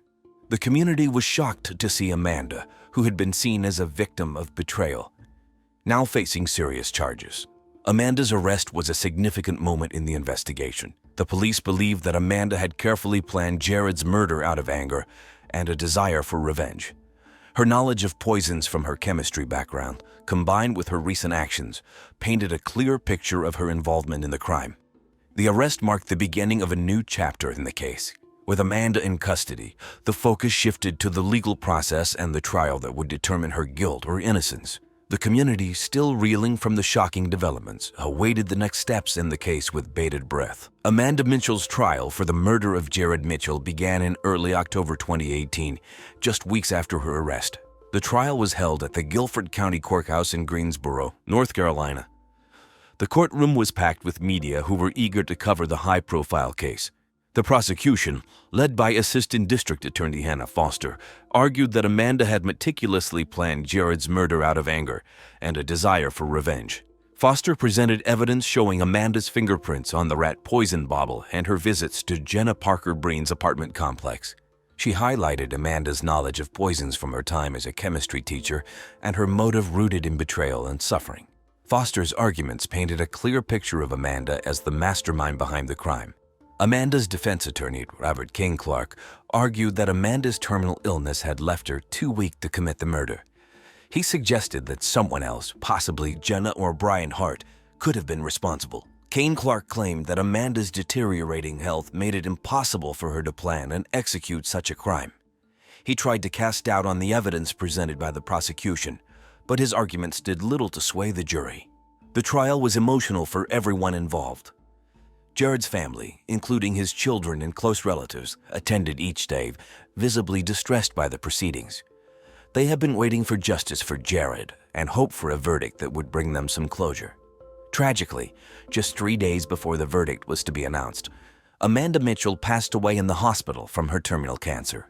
Her death was a somber end to a complicated and painful case. Despite her passing, the court decided to proceed with a posthumous verdict.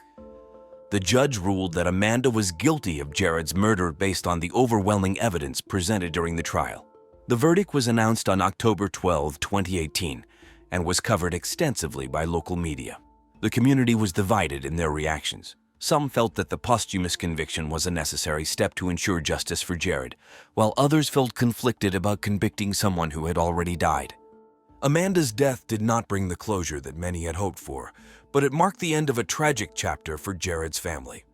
They could finally start to move on, knowing that the legal system had addressed the crime. The case left a lasting impact on the Greensboro community, highlighting the complex nature of justice and the human emotions involved in such a heart-wrenching story. After Amanda Mitchell's death and her posthumous conviction for the murder of Jared Mitchell, the lives of those involved continued to be affected by the case. Jenna Parker Breen, who had initially been a suspect in the case, saw her life turn back to a degree of normalcy after Amanda's arrest and conviction. The trial had left a mark on her reputation, with her followers and the public scrutinizing her every move. Jenna took a step back from her influencer career, focusing on rebuilding her life away from the public eye. She moved to a different city, seeking a fresh start and attempting to distance herself from the media attention that had followed the trial. Brian Hart, the third suspect in the case, was cleared of any wrongdoing once Amanda was convicted. However, the ordeal had taken a toll on him as well. His professional and personal life were affected by the intense scrutiny and the revelation of his involvement in spying on Amanda. He continued to work as a high school chemistry teacher but struggled with the damage to his reputation. The community's perception of him remained mixed, with some viewing him as a supportive friend and others questioning his motives. Detective Lisa Harper, who had led the investigation, reflected on the complexities of the case. She and her team received praise for their thorough work. But the case also highlighted the challenges of dealing with such high-profile investigations. The community recognized their dedication, and local media outlets frequently featured interviews with Detective Harper discussing the challenges and achievements of the case. In Greensboro, the case remained a topic of discussion. It served as a reminder of the deep personal impacts of crime and the legal system's role in seeking justice. The city tried to move on from the tragedy, but the story of Jared Mitchell and Amanda Mitchell continued to be a part of local history, remembered for its emotional depth and the lessons it imparted. This case is a stark reminder of how betrayal and desperation can lead to unimaginable acts. Jared Mitchell's story is a tragic tale of love, betrayal, and revenge, highlighting the dark depths of human emotion. Today, we're exploring a chilling tale from America's largest retirement community, where a young woman's life would be cut tragically short by her sugar daddy's twisted obsession. Emily Harrington was a 22-year-old elementary school teacher in Sumter County, Florida, where she taught at a small school. Emily was a kind and caring person, always going the extra mile for her students. Her classroom was filled with bright posters and educational toys, and she often stayed late, grading papers and preparing lessons. She was passionate about helping kids learn and wanted to make a difference in their lives. Despite her dedication, Emily struggled with the extraordinarily low salary of just $19,000 a year. It was tough to live on that income, especially with the rising cost of living. Rent, groceries, and even gas prices were high, and Emily found it hard to make ends meet. She dreamed of doing more for her students and herself, but the financial stress was overwhelming. To supplement her income, Emily turned to a sugar daddy arrangement. She sought out older, wealthy men who would provide her with financial support in exchange for companionship. This led her to the Villages, America's largest retirement community and a haven of sexual free expression, where she met Hal Davenport, a 68-year-old retired businessman. Hal was generous, often buying Emily expensive gifts and taking her out to nice restaurants. Emily saw this as a way to support herself while still pursuing her passion for teaching. Emily had a close relationship with her father, Robert Harrington, especially after her mother passed away. Robert was proud of his daughter and her accomplishments, but he worried about her living situation and the pressures she faced. He knew she was struggling but didn't know the full extent of it. Emily didn't share her sugar daddy arrangement with him, keeping it a secret to avoid upsetting him. In March 2022, Emily was focused on her work and future. She was preparing for the next school year and planning to attend a conference in Orlando to learn more about engaging her students in science. Emily dreamed of becoming a well-known educator, inspiring other teachers and students. But behind her positive outlook, she was dealing with the complexities of her sugar daddy arrangement, a secret that would soon have tragic consequences. On the morning of March 12, 2022, just before 7:30 a.m., Jasper Rivera, a maintenance worker at the U-Haul storage facility on County Road 466, just outside the Villages, Florida, started his routine checks. The sun had just risen, casting a pale light over the rows of orange and white storage units. As Jasper made his way down the aisles, he noticed something unusual near one of the storage units, a pile of what looked like discarded clothing. Curious, Jasper walked closer, but what he saw made him freeze in his tracks. It wasn't just a pile of clothes. It was a young woman's body, partially dressed and lying on the cold, rough ground. Her face was turned away, and she wasn't moving. Jasper's heart raced as he realized the seriousness of what he had found. He quickly pulled out his smartphone, his hands shaking, and dialed 911. When the operator answered, Jasper struggled to find the words to describe what he had just seen. "I found a body," he finally managed to say, his voice unsteady. The operator calmly asked him to stay on the line and provide details about the location while dispatching emergency services to the scene. Jasper followed her instructions, trying to stay calm, but the shock of what he had discovered was overwhelming. Within minutes, police officers from the Sumter County Sheriff's Office arrived at the U-Haul facility.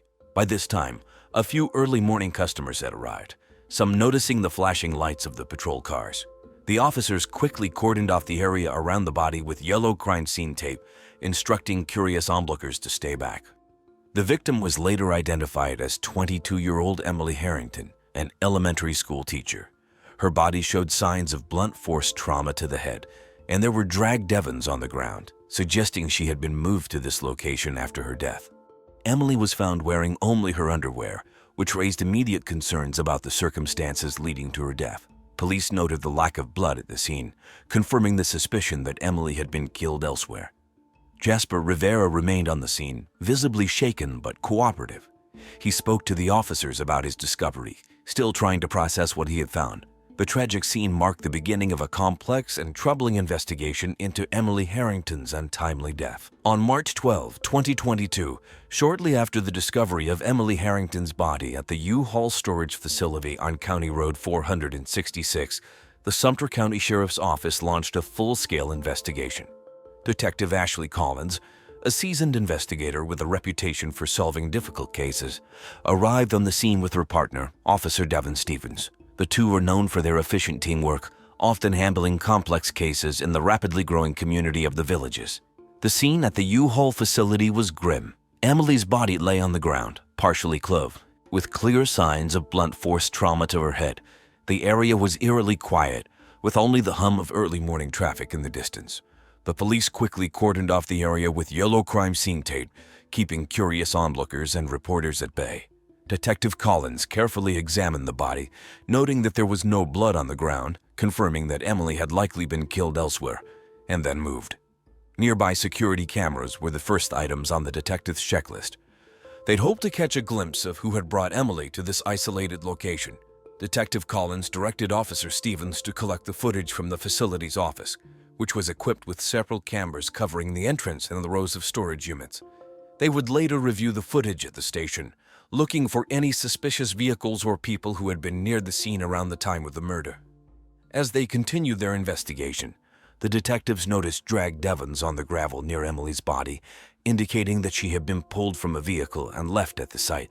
This was a crucial piece of evidence that suggested a deliberate attempt to hide the body, possibly to delay its discovery. Detective Collins instructed the forensic team to take detailed photos of the Devons and collect any fibers or debris that might have come from the suspect's clothing or vehicle. The forensic team, led by Dr. Gray Squawk, arrived shortly after to process the scene.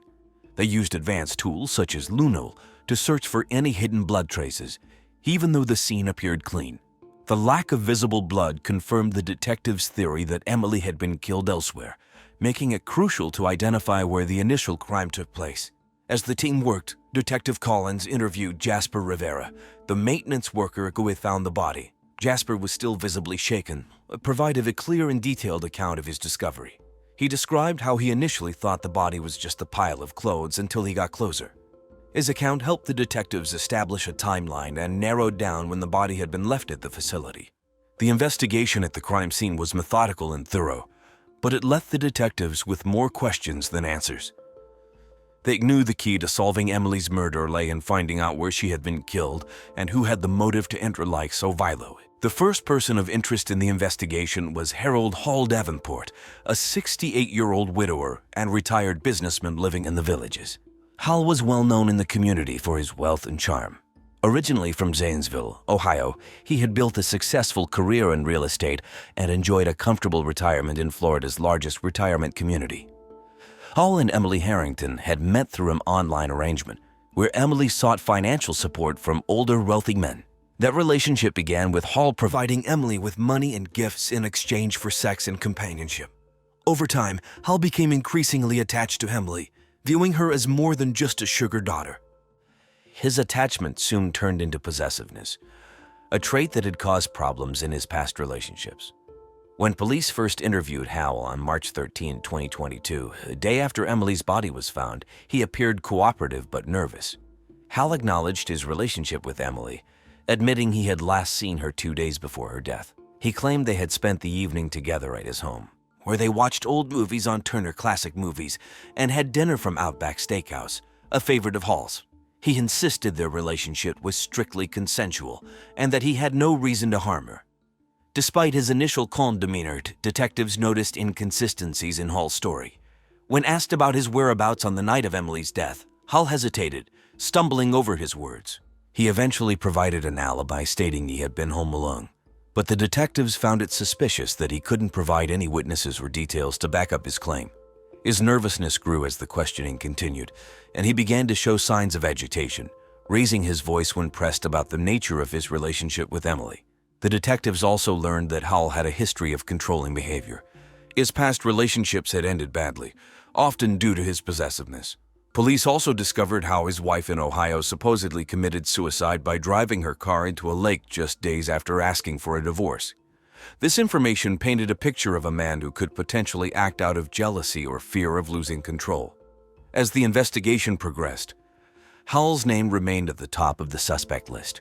The police focused on gathering evidence that could either confirm or disprove his involvement in Emily's death. They obtained a warrant to search Hall's home, looking for any signs that he might have been involved in the crime. A search for traces of blood, any of Emily's belongings, or anything that might link Hall to the murder. Hal Davenport's initial calm demeanor began to crack under the pressure of the investigation. But the detectives knew they needed more than just suspicion to build a solid case against him. The second person of interest in the investigation was Mike Andrews, a 21-year-old part-time server at Applebee's and a community college student in nearby Leesburg. Mike had been dating Emily Harrington for about a year, and although their relationship had its ups and downs, they were generally seen as a happy couple. Mike was outgoing, ambitious, and well-liked by his peers, often dreaming of transferring to a 4-year university to study business. Despite his youthful energy, Mike was also deeply protective of Emily, though he had no idea about her involvement with Hal Davenport, her sugar daddy. On March 14, 2022, 2 days after Emily's body was discovered, the police brought Mike in for questioning. When the detectives asked him about his relationship with Emily, Mike described her as caring, smart, and always supportive of his goals. He said they had been planning a weekend getaway to Orlando, where they hoped to visit Universal Studios. He seemed genuinely shocked when he learned of Emily's death, his voice trembling as he asked the detectives how something so terrible could have happened. However, when detectives asked Mike about Emily's recent behavior, he mentioned something that raised their suspicions. A few weeks before her death, Mike had tested positive for an STD, which he believed he had contracted from Emily. This revelation had caused tension between them, and although they had talked about it, Mike admitted that he was hurt and confused. He had confronted Emily, but she had reassured him that it was likely a misunderstanding, and they had tried to move past it. During the interrogation, Mike's emotions fluctuated between sadness and anger. He was clearly grieving the loss of Emily, but became defensive when the detectives asked if he had any idea about her financial struggles or other relationships. Mike insisted that he knew nothing about Emily's sugar daddy arrangement with Hal Davenport and stated that if he had known, he would have broken up with her. The detectives noted his frustration, but there was no clear evidence linking him to the murder. Mike also provided an alibi for the night of Emily's death, stating that he had been working a late shift at Applebee's, followed by a study session at home. The detectives verified his work schedule, confirming that he had indeed clocked out at 11 p.m. His alibi was further supported by a neighbor who saw him arrive home shortly after midnight. Although Mike had a possible motive due to the tension over the STD, his alibi and emotional response made it difficult for the detectives to pin him as the murderer. They kept him on their radar, but like with Hal Davenport, they knew they needed more concrete evidence before drawing any conclusions. The third person the police turned their attention to was Robert Harrington, Emily's 47-year-old father. Robert was a hard-working man who had raised Emily on his own after his wife passed away when Emily was just a teenager. He was known in the community as a devoted father who was proud of his daughter's accomplishments. However, the recent discovery of a positive pregnancy test in Emily's apartment, along with her sexual involvement with older men, had left him deeply worried and confused. On March 15, 2022, 3 days after Emily's body was found, Robert was brought in for questioning. The detectives knew he had been close to Emily and wanted to understand the nature of their relationship leading up to her death. Robert was visibly distraught during the interview, his eyes red from lack of sleep. He spoke lovingly about Emily, describing her as a bright, kind-hearted young woman who had always been dedicated to her students. He mentioned how she had dreamed of one day starting a family of her own, and how devastated he was that she would never have that chance. When the detectives asked Robert about the pregnancy test they found, he admitted that he had recently discovered it while visiting Emily's apartment. He had been shocked, unsure of how to approach the subject with his daughter. Robert explained that he had tried to reach out to her to discuss it, but Emily had seemed distant, brushing off his concerns. He had no idea who the father might be and was deeply troubled by the thought of Emily having sex with a much older man like Hal Davenport. Despite his clear distress, the detectives pressed Robert about his whereabouts on the night of Emily's death. Robert explained that he had been at home, watching TV and working on a project for his job as an electrician. He lived alone, and without anyone to corroborate his story, the detectives couldn't immediately verify his alibi. They noticed that Robert grew increasingly agitated during the questioning, his hands trembling as he tried to explain his concerns about Emily's recent behavior. Robert's love for his daughter was evident, but the detectives couldn't ignore the possibility that he might have acted out of anger or fear after discovering her secret life. They also considered the possibility that he had been upset about the pregnancy and the idea of Emily being sexually involved with multiple men. However, without concrete evidence, it was difficult to determine if Robert's emotional state had pushed him to commit a crime. The detectives remained cautious, recognizing that Robert's grief was genuine, but they kept him on their list of potential suspects.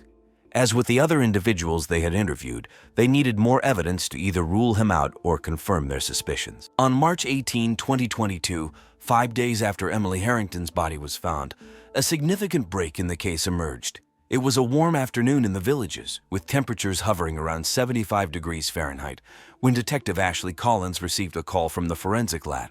The team had finally analyzed the security footage from the U-Haul storage facility, along with additional evidence collected from the scene. The results revealed something the detectives hadn't anticipated: a partial license plate number from a vehicle that had entered the facility late on the night of March 11. The footage showed a dark-colored sedan pulling into the facility around 11:45 p.m., just hours before Emily's body was discovered. The car's movements were suspicious. It didn't park near any storage units and remained stationary for only a few minutes before quickly exiting the facility.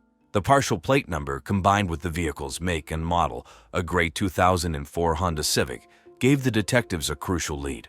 Detective Collins and Officer Devin Stevens immediately set to work cross-referencing the information with the Department of Motor Vehicles database. The search led them to an unexpected match: a car registered to Hal Davenport. This discovery added new weight to the growing suspicions around Hal, who had been cooperative yet evasive during his previous interviews. The detectives knew this evidence could be the key to linking Hal directly to the crime. With this new information, the detectives obtained a warrant to search Hal Davenport's home and car. On the morning of March 19, 2022, a team of officers arrived at Hal's residence in the Villages. The search was thorough, with detectives combing through Hal's personal belongings, electronic devices, and the dark-colored sedan parked in his driveway. Inside the car, they found fibers matching the fabric of the clothing Emily was last seen wearing, as well as traces of soil that matched the area near the U-Haul facility. The detectives realized they were closing in on the truth. The combination of the forensic evidence, the security footage, and Hal's erratic behavior pointed to him as the prime suspect. The pieces of the puzzle were beginning to fit together, and the investigation was rapidly approaching its conclusion. On the morning of March 20, 2022, the Sumter County Sheriff's Office made a decisive move. Armed with the evidence they had gathered, Detectives Ashley Collins and Devin Stevens approached Hal Davenport's home in the Villages. It was a quiet Sunday, with many residents enjoying breakfast at local spots like Perkins and Culver's or taking morning strolls along the golf courses. But for Hal, this day would be anything but ordinary. The detectives knocked on Hal's door, their presence signaling the end of the investigation. When Hal opened the door, he looked surprised but not entirely shocked. Over the past few days, the pressure had been mounting, and it seemed he had sensed this moment was coming. Detective Collins informed Hal that they had enough evidence to place him under arrest for the murder of Emily Harrington. Hal's face paled and he slumped into a chair, muttering that it had all been a mistake. He confessed that on the night of March 11, he had gone to confront Emily after misinterpreting the document titled PDFILE Kids on her computer. His severe dyslexia had led him to believe it meant she was abusing children, and in a fit of rage and confusion, he had struck Emily with a heavy object. Hal explained that he had never meant to kill Emily, but when she fell to the floor unconscious, he panicked.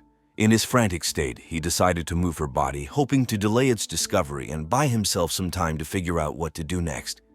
He had driven to the U-Haul storage facility in the middle of the night, hoping the isolated location would conceal her body long enough for him to come up with a plan. As the detectives placed Hal in handcuffs, his demeanor shifted from one of shock to resignation. He offered no resistance, quietly cooperating as they led him to the patrol car. The neighborhood, known for its laissez-faire sexual atmosphere and retirees, was now buzzing with the news of the arrest. Neighbors watched from their windows, some in disbelief that the kindly old man they knew could be capable of such a crime. Emily's family was notified of the arrest later that day. Her father, Robert Harrington, was devastated but relieved that the person responsible for his daughter's death had been caught. He struggled to comprehend how a man who had seemed so generous and caring could have done something so terrible.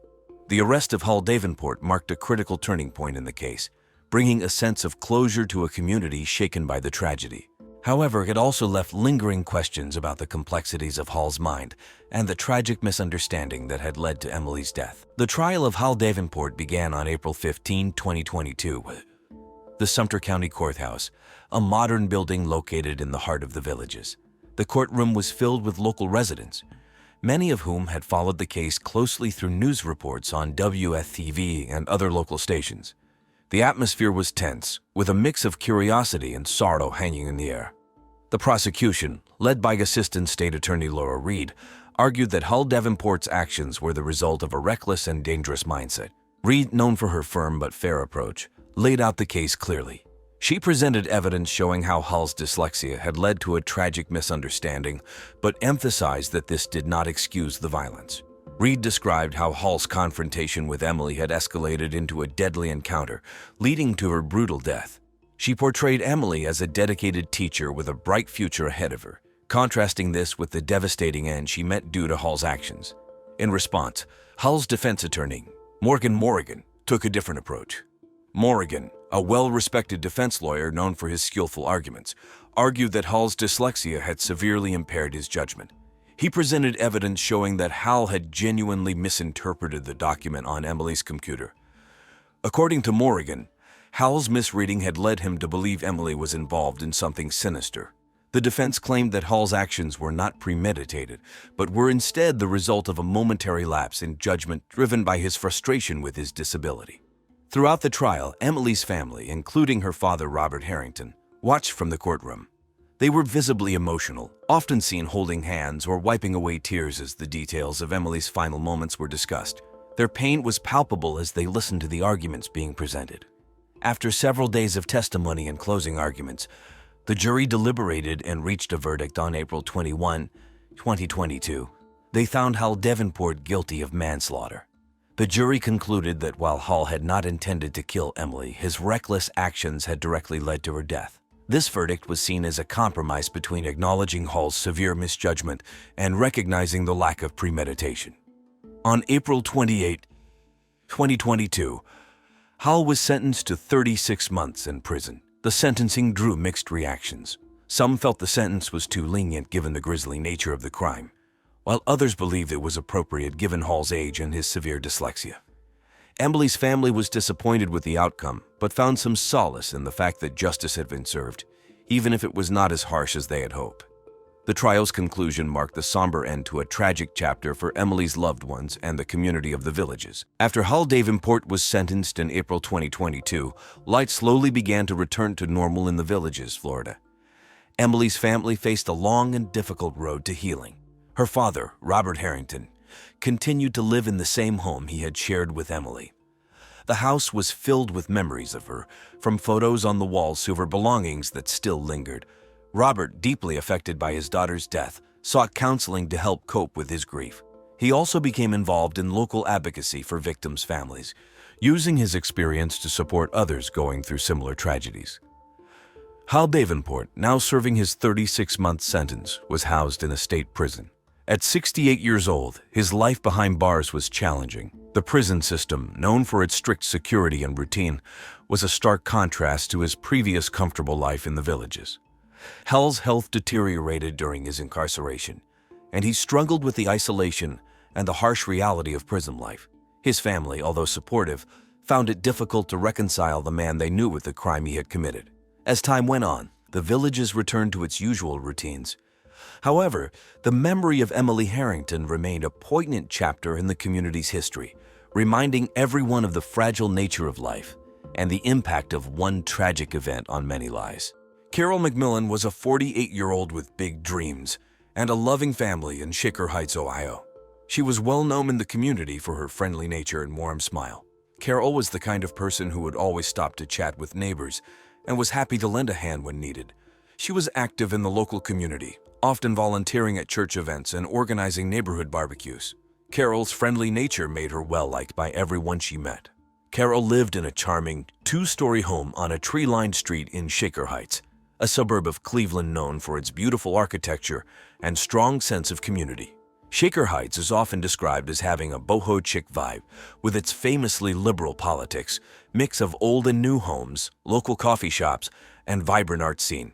Carol's home was filled with family photos, cozy furniture, and a kitchen that always smelled like freshly baked cookies. She loved cooking and was known for her famous chocolate chip cookies, which she often brought to work or shared with neighbors. Carol was married to Daniel McMillan, a man 16 years her junior. Despite the age difference, Carol and Daniel appeared to be a happy couple. Daniel worked for a health insurance company and was often busy with work, but the couple made time for each other. They had been married for 5 years and lived with Carol's daughter from a previous marriage, 19-year-old Sarah Levinsky McMillan. Sarah was a bright and ambitious college student studying pre-med and had dreams of becoming a doctor. Carol was proud of her daughter and supported her in every way she could. In the weeks leading up to her death, Carol was planning a family vacation to Orlando. She was excited about the trip and talked about it constantly. She had recently purchased a new suitcase and was filling it with summer clothes, sunscreen, and a new pair of sandals. Carol loved spending time with her family and couldn't wait for the getaway. But Carol's excitement would forever be cut short when, on the morning of April 17, 2019, she was found dead in her home. On the morning of April 17, 2019, Shaker Heights was just waking up. It was a cool, overcast day, typical of spring in Ohio. The neighborhood was quiet, with only a few early risers out walking their dogs or grabbing their morning coffee from Starbucks. Carol McMillan had always been an early bird, but that day something was wrong. At around 8:30 a.m., Sarah Levinsky McMillan, Carol's 19-year-old daughter, went downstairs to the kitchen. She found her mother lying on the floor, unresponsive. A can of Carol's favorite drink, and America's as well, Diet Pepsi, was spilled beside her, the sugary sweet liquid slowly seeping into the grate between the tiles. Panicked, Sarah screamed and immediately called 911, her hands shaking as she dialed. The dispatcher's voice tried to calm her down, but Sarah was too overwhelmed. She was crying and begging for someone to come quickly. When the paramedics arrived just minutes later, they found Sarah in shock, pacing back and forth in the living room. The house was eerily quiet except for the sound of the 911 call still echoing from Sarah's phone on the kitchen counter. The paramedics rushed to Carol's side, but it was too late. Carol was declared dead at the scene.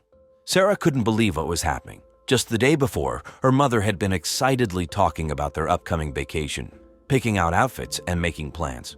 Now she was gone, and Sarah was left feeling lost and confused. As the paramedics worked, Sarah called her stepfather, Daniel McMillan, who was at work at the time. Daniel's reaction was hysterical. He immediately started wailing, almost screaming, as Sarah sobbed into the phone. He told her he would leave work right away, but he sounded almost insane with grief. The Shaker Heights Police Department was quick to respond to the scene at the McMillan residence. Detective Laura Robacek, who had been with the department for over 15 years, led the investigation. Robacek was known for her sharp eye and methodical approach. She had a reputation for solving even the most challenging cases. When she arrived at the scene on the morning of April 17, 2019, she immediately sensed something was off. The McMillan home was a typical, well-kept suburban house, with a neat lawn and flower bed starting to bloom with the first signs of spring. Inside, the house was clean and organized. The only sign of anything out of the ordinary was the sight of Carol McMillan's lifeless body on the kitchen floor. Next to her was a spilled can of Diet Pepsi, America's nostalgic drink favorite, its silky brown contents pooling around her. Detective Robacek and her team began their work by securing the crime scene. Yellow tape was quickly put up around the perimeter of the house, and officers were stationed at the entrance to keep onlookers and neighbors at a distance. The investigators carefully examined the kitchen. There were no signs of forced entry, and nothing appeared to be out of place. Carol's purse was on the counter, untouched, and the back door was locked from the inside. The team noticed that the can of Diet Pepsi was still relatively full, with only a small amount spilled on the floor. This caught Robacek's attention. She instructed the crime scene unit to collect the can as evidence, along with the remaining liquid. The team also took samples from the kitchen counter and floor to test for any unusual substances. They photographed the scene from every angle, documenting every detail. An autopsy was ordered to determine the exact cause of Carol's death. The paramedics on the scene had suspected a heart attack, but Robacek wasn't so sure. There was something about the way Carol was positioned, and the fact that she had been drinking her favorite soda, or pop as they call it in the Midwest, just moments before, that made Robacek suspicious. As the investigation continued, the detectives combed through the house for more clues. They searched Carol's personal belongings, looking for anything that might suggest foul play. Her phone was also taken as evidence, with the intention of checking her recent calls and messages. Detective Robacek knew this case would require careful examination. There was more, much more, to Carol's death than met the eye. With Carol McMillan's death under investigation, the police turned their attention to the people closest to her. The first person they questioned was her husband, Daniel McMillan. At 32 years old, Daniel was much younger than Carol. He worked for a health insurance company in Cleveland and had a reputation for being handsome, charming, and successful. He seemed to have everything: a stable job, a nice home, and a wonderful family. But as detectives began to dig deeper, they uncovered a different side of Daniel. Daniel had met Carol 6 years earlier when he was working as a junior analyst at the insurance company. Carol, a widow at the time, had been charmed by his youthful energy and confidence. They married a year later, and Daniel became a stepfather to Carol's daughter, Sarah, then 13.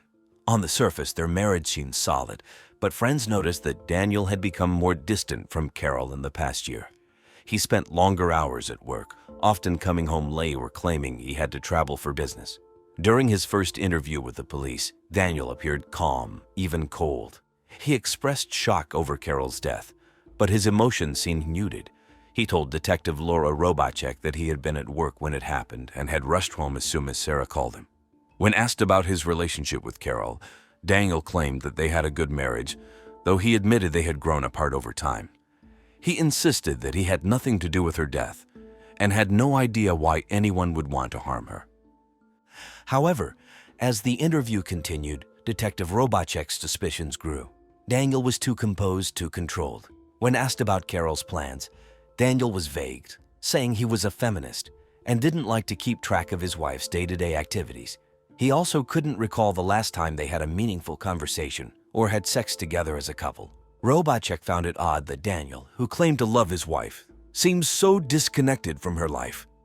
The detectives also noticed inconsistencies in Daniel's statements. For instance, he mentioned that he knew about Carol's and America's favorite drink, Diet Pepsi, yet he couldn't explain why there was a half-empty can next to her body when she was found. He claimed Carol drank soda often but didn't seem to know much about her other habits or routines. As the police continued to question Daniel, they began to consider his potential motive. Could Daniel have wanted out of the marriage, or was there something else, something darker, driving him? The investigation into Daniel's life revealed that he had been keeping secrets. One of the most shocking was his sexual obsession with his stepdaughter, Sarah. This revelation gave the police a new angle to pursue.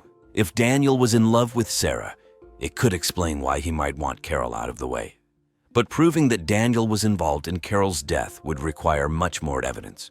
Detective Robacek knew they had to be thorough, carefully piecing together the puzzle that was starting to form. The next person the police investigated was Sarah Levinsky McMillan, Carol's 19-year-old daughter from a previous marriage. Sarah was a bright and driven young woman who was well on her way to becoming a doctor. She was a pre-med student at Case Western Reserve University in Cleveland, where she had earned a scholarship for her academic excellence. Sarah was known for her kindness and dedication to her studies, often volunteering at local hospitals and tutoring fellow underprivileged students, a common pastime in Shaker Heights in her free time. Sarah had always looked up to her mother, seeing Carol as a role model of strength and compassion. The two were incredibly close, often spending weekends together shopping, watching movies, or just talking about life snuggled in bed together. Carol had been Sarah's biggest supporter, especially after the death of Sarah's biological father when she was just a child. The loss had forged an incredibly strong bond between mother and daughter, making Carol's sudden death all the more devastating for Sarah. When the police first approached Sarah, she was visibly distraught. The grief of losing her mother was compounded by the shock of finding her dead corpse. Sarah told the detectives that she had been studying for an upcoming biology exam when she decided to take a break and grab a snack. She went to the kitchen and found her mother on the floor, unresponsive, with a can of Diet Pepsi nearby. In a panic, Sarah called 911, hoping against hope that it wasn't too late. During the interview, Sarah was cooperative but deeply emotional. She described her mother's recent mood as happy and content, with no signs of stress or unhappiness. Sarah couldn't think of anyone who would want to harm Carol, describing her mother as someone who was loved by everyone who knew her. The police asked Sarah about her relationship with Daniel, her stepfather, and Sarah spoke highly of him, saying that he was, quote, a hottie and that she saw him as a supportive father figure. She was completely unaware of his secret sexual obsession with her, a fact that made the police even more concerned and somewhat suspicious. As detectives delved deeper into Sarah's life, they found nothing to suggest she had any involvement in her mother's death. Her alibi checked out. Sarah had been in her room, engrossed in her studies, at the time of the murder. Her social media activity showed a typical college student's life, with posts about school, friends, liberal political causes, and upcoming exams. There were no signs of any secret relationships or troubling behavior.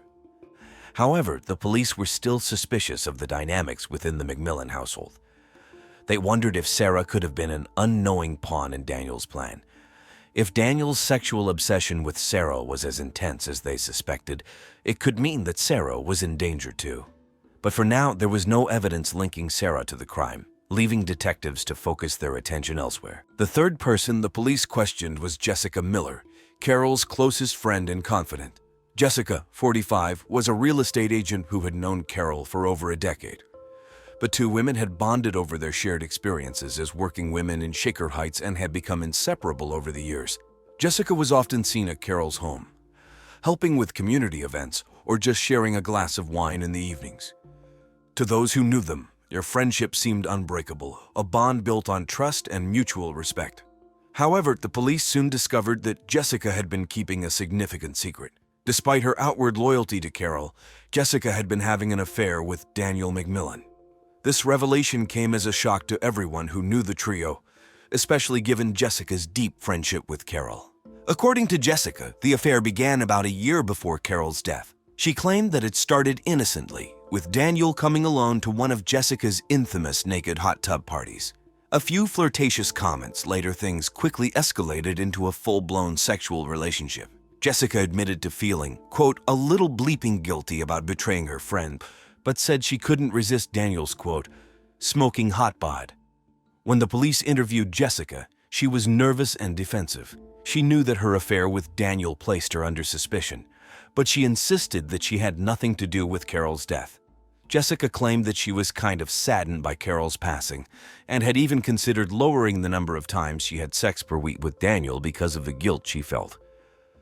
However, she also revealed that Daniel had recently told her he was in love with someone else and dumping, leaving her devastated.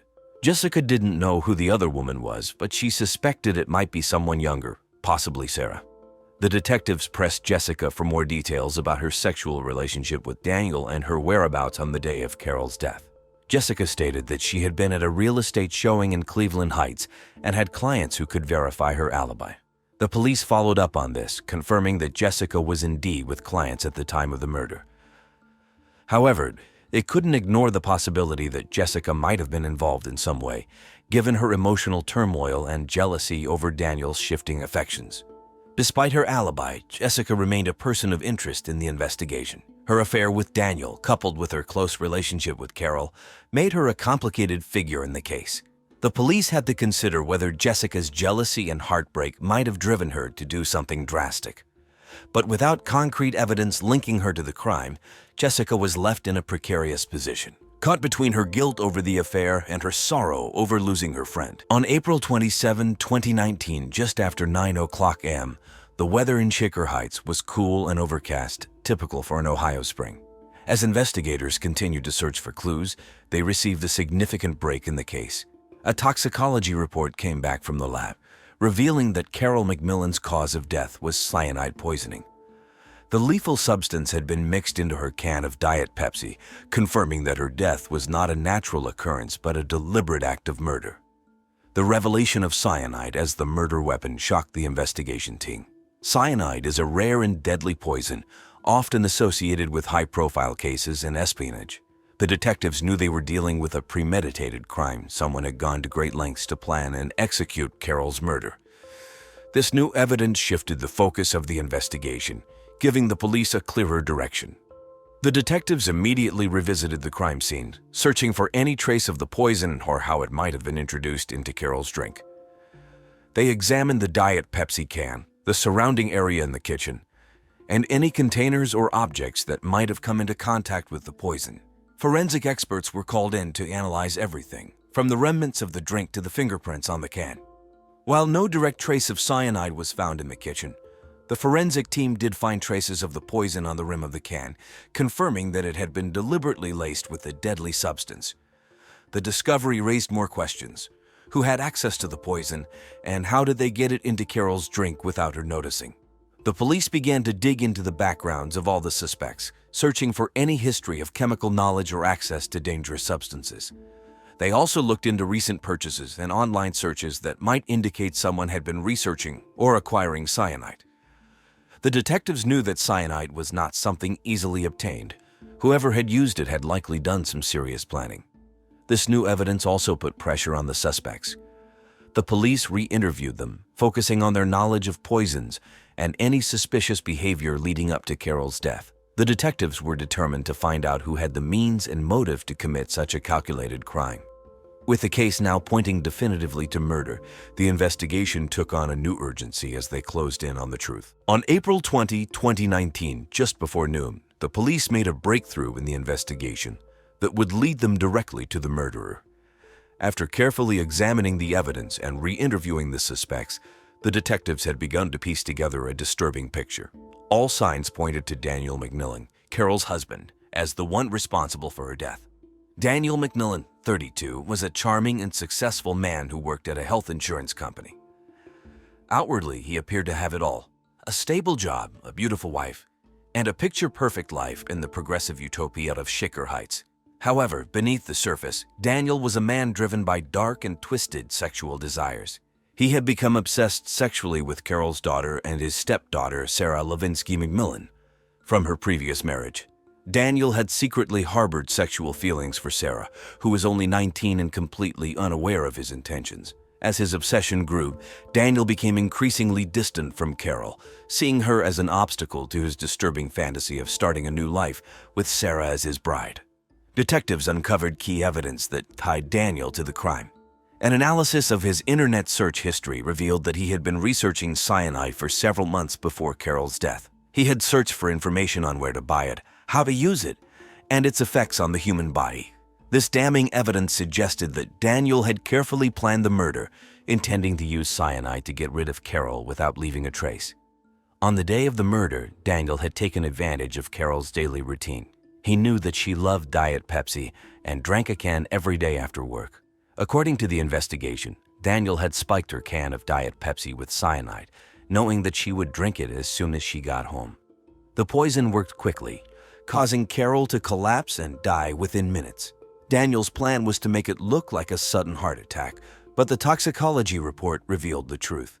The police confronted Daniel with the evidence they had gathered. At first, he tried to maintain his innocence, but as the detectives laid out the facts, his internet searches, his growing obsession with Sarah, and the traces of cyanide on the can, Daniel's facade began to crumble. Daniel's arrest shocked the Shaker Heights community. Carol's friends and neighbors were horrified to learn that the man they had once thought of as a devoted husband had committed such a heinous act.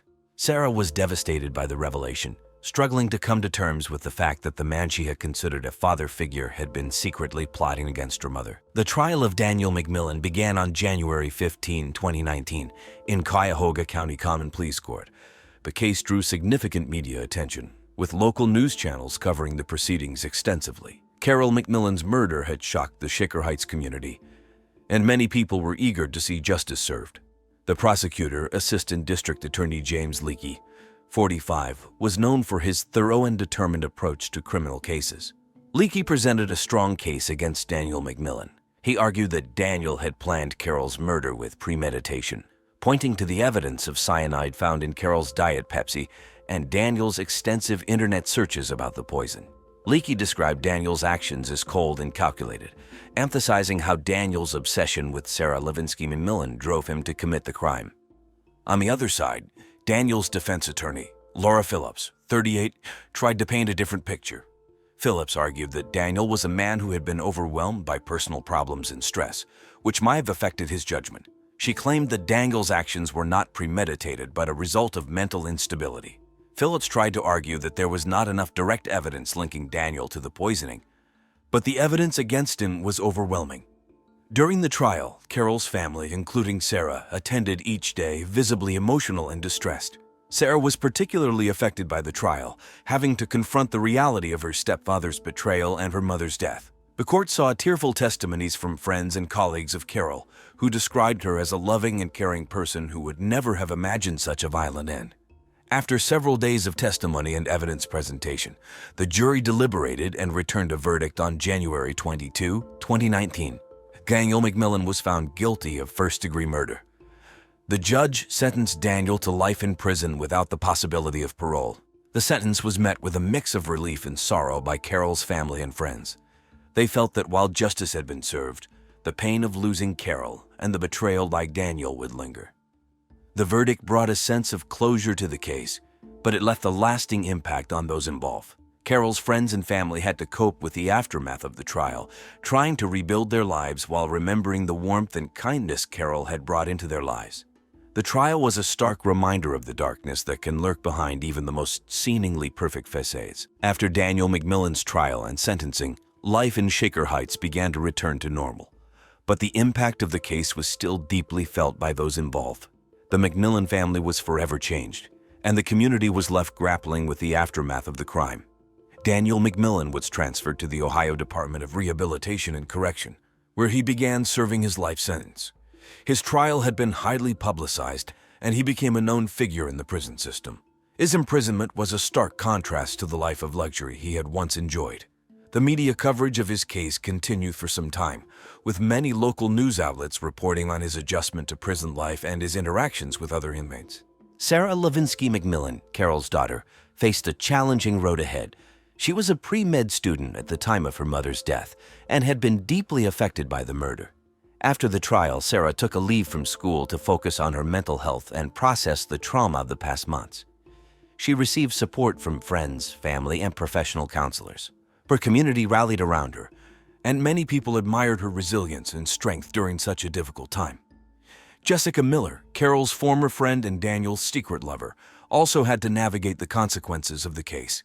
Although she was cleared of any involvement in the murder, the affair and the role she played in Daniel's life made her a controversial figure.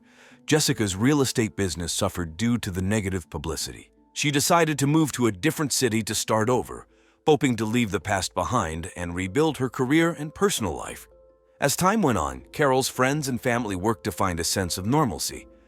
They focused on remembering her in positive ways and continuing the community work she had been passionate about. The case served as a harsh reminder of how quickly a life can be upended by betrayal and violence, leaving lasting scars on everyone involved.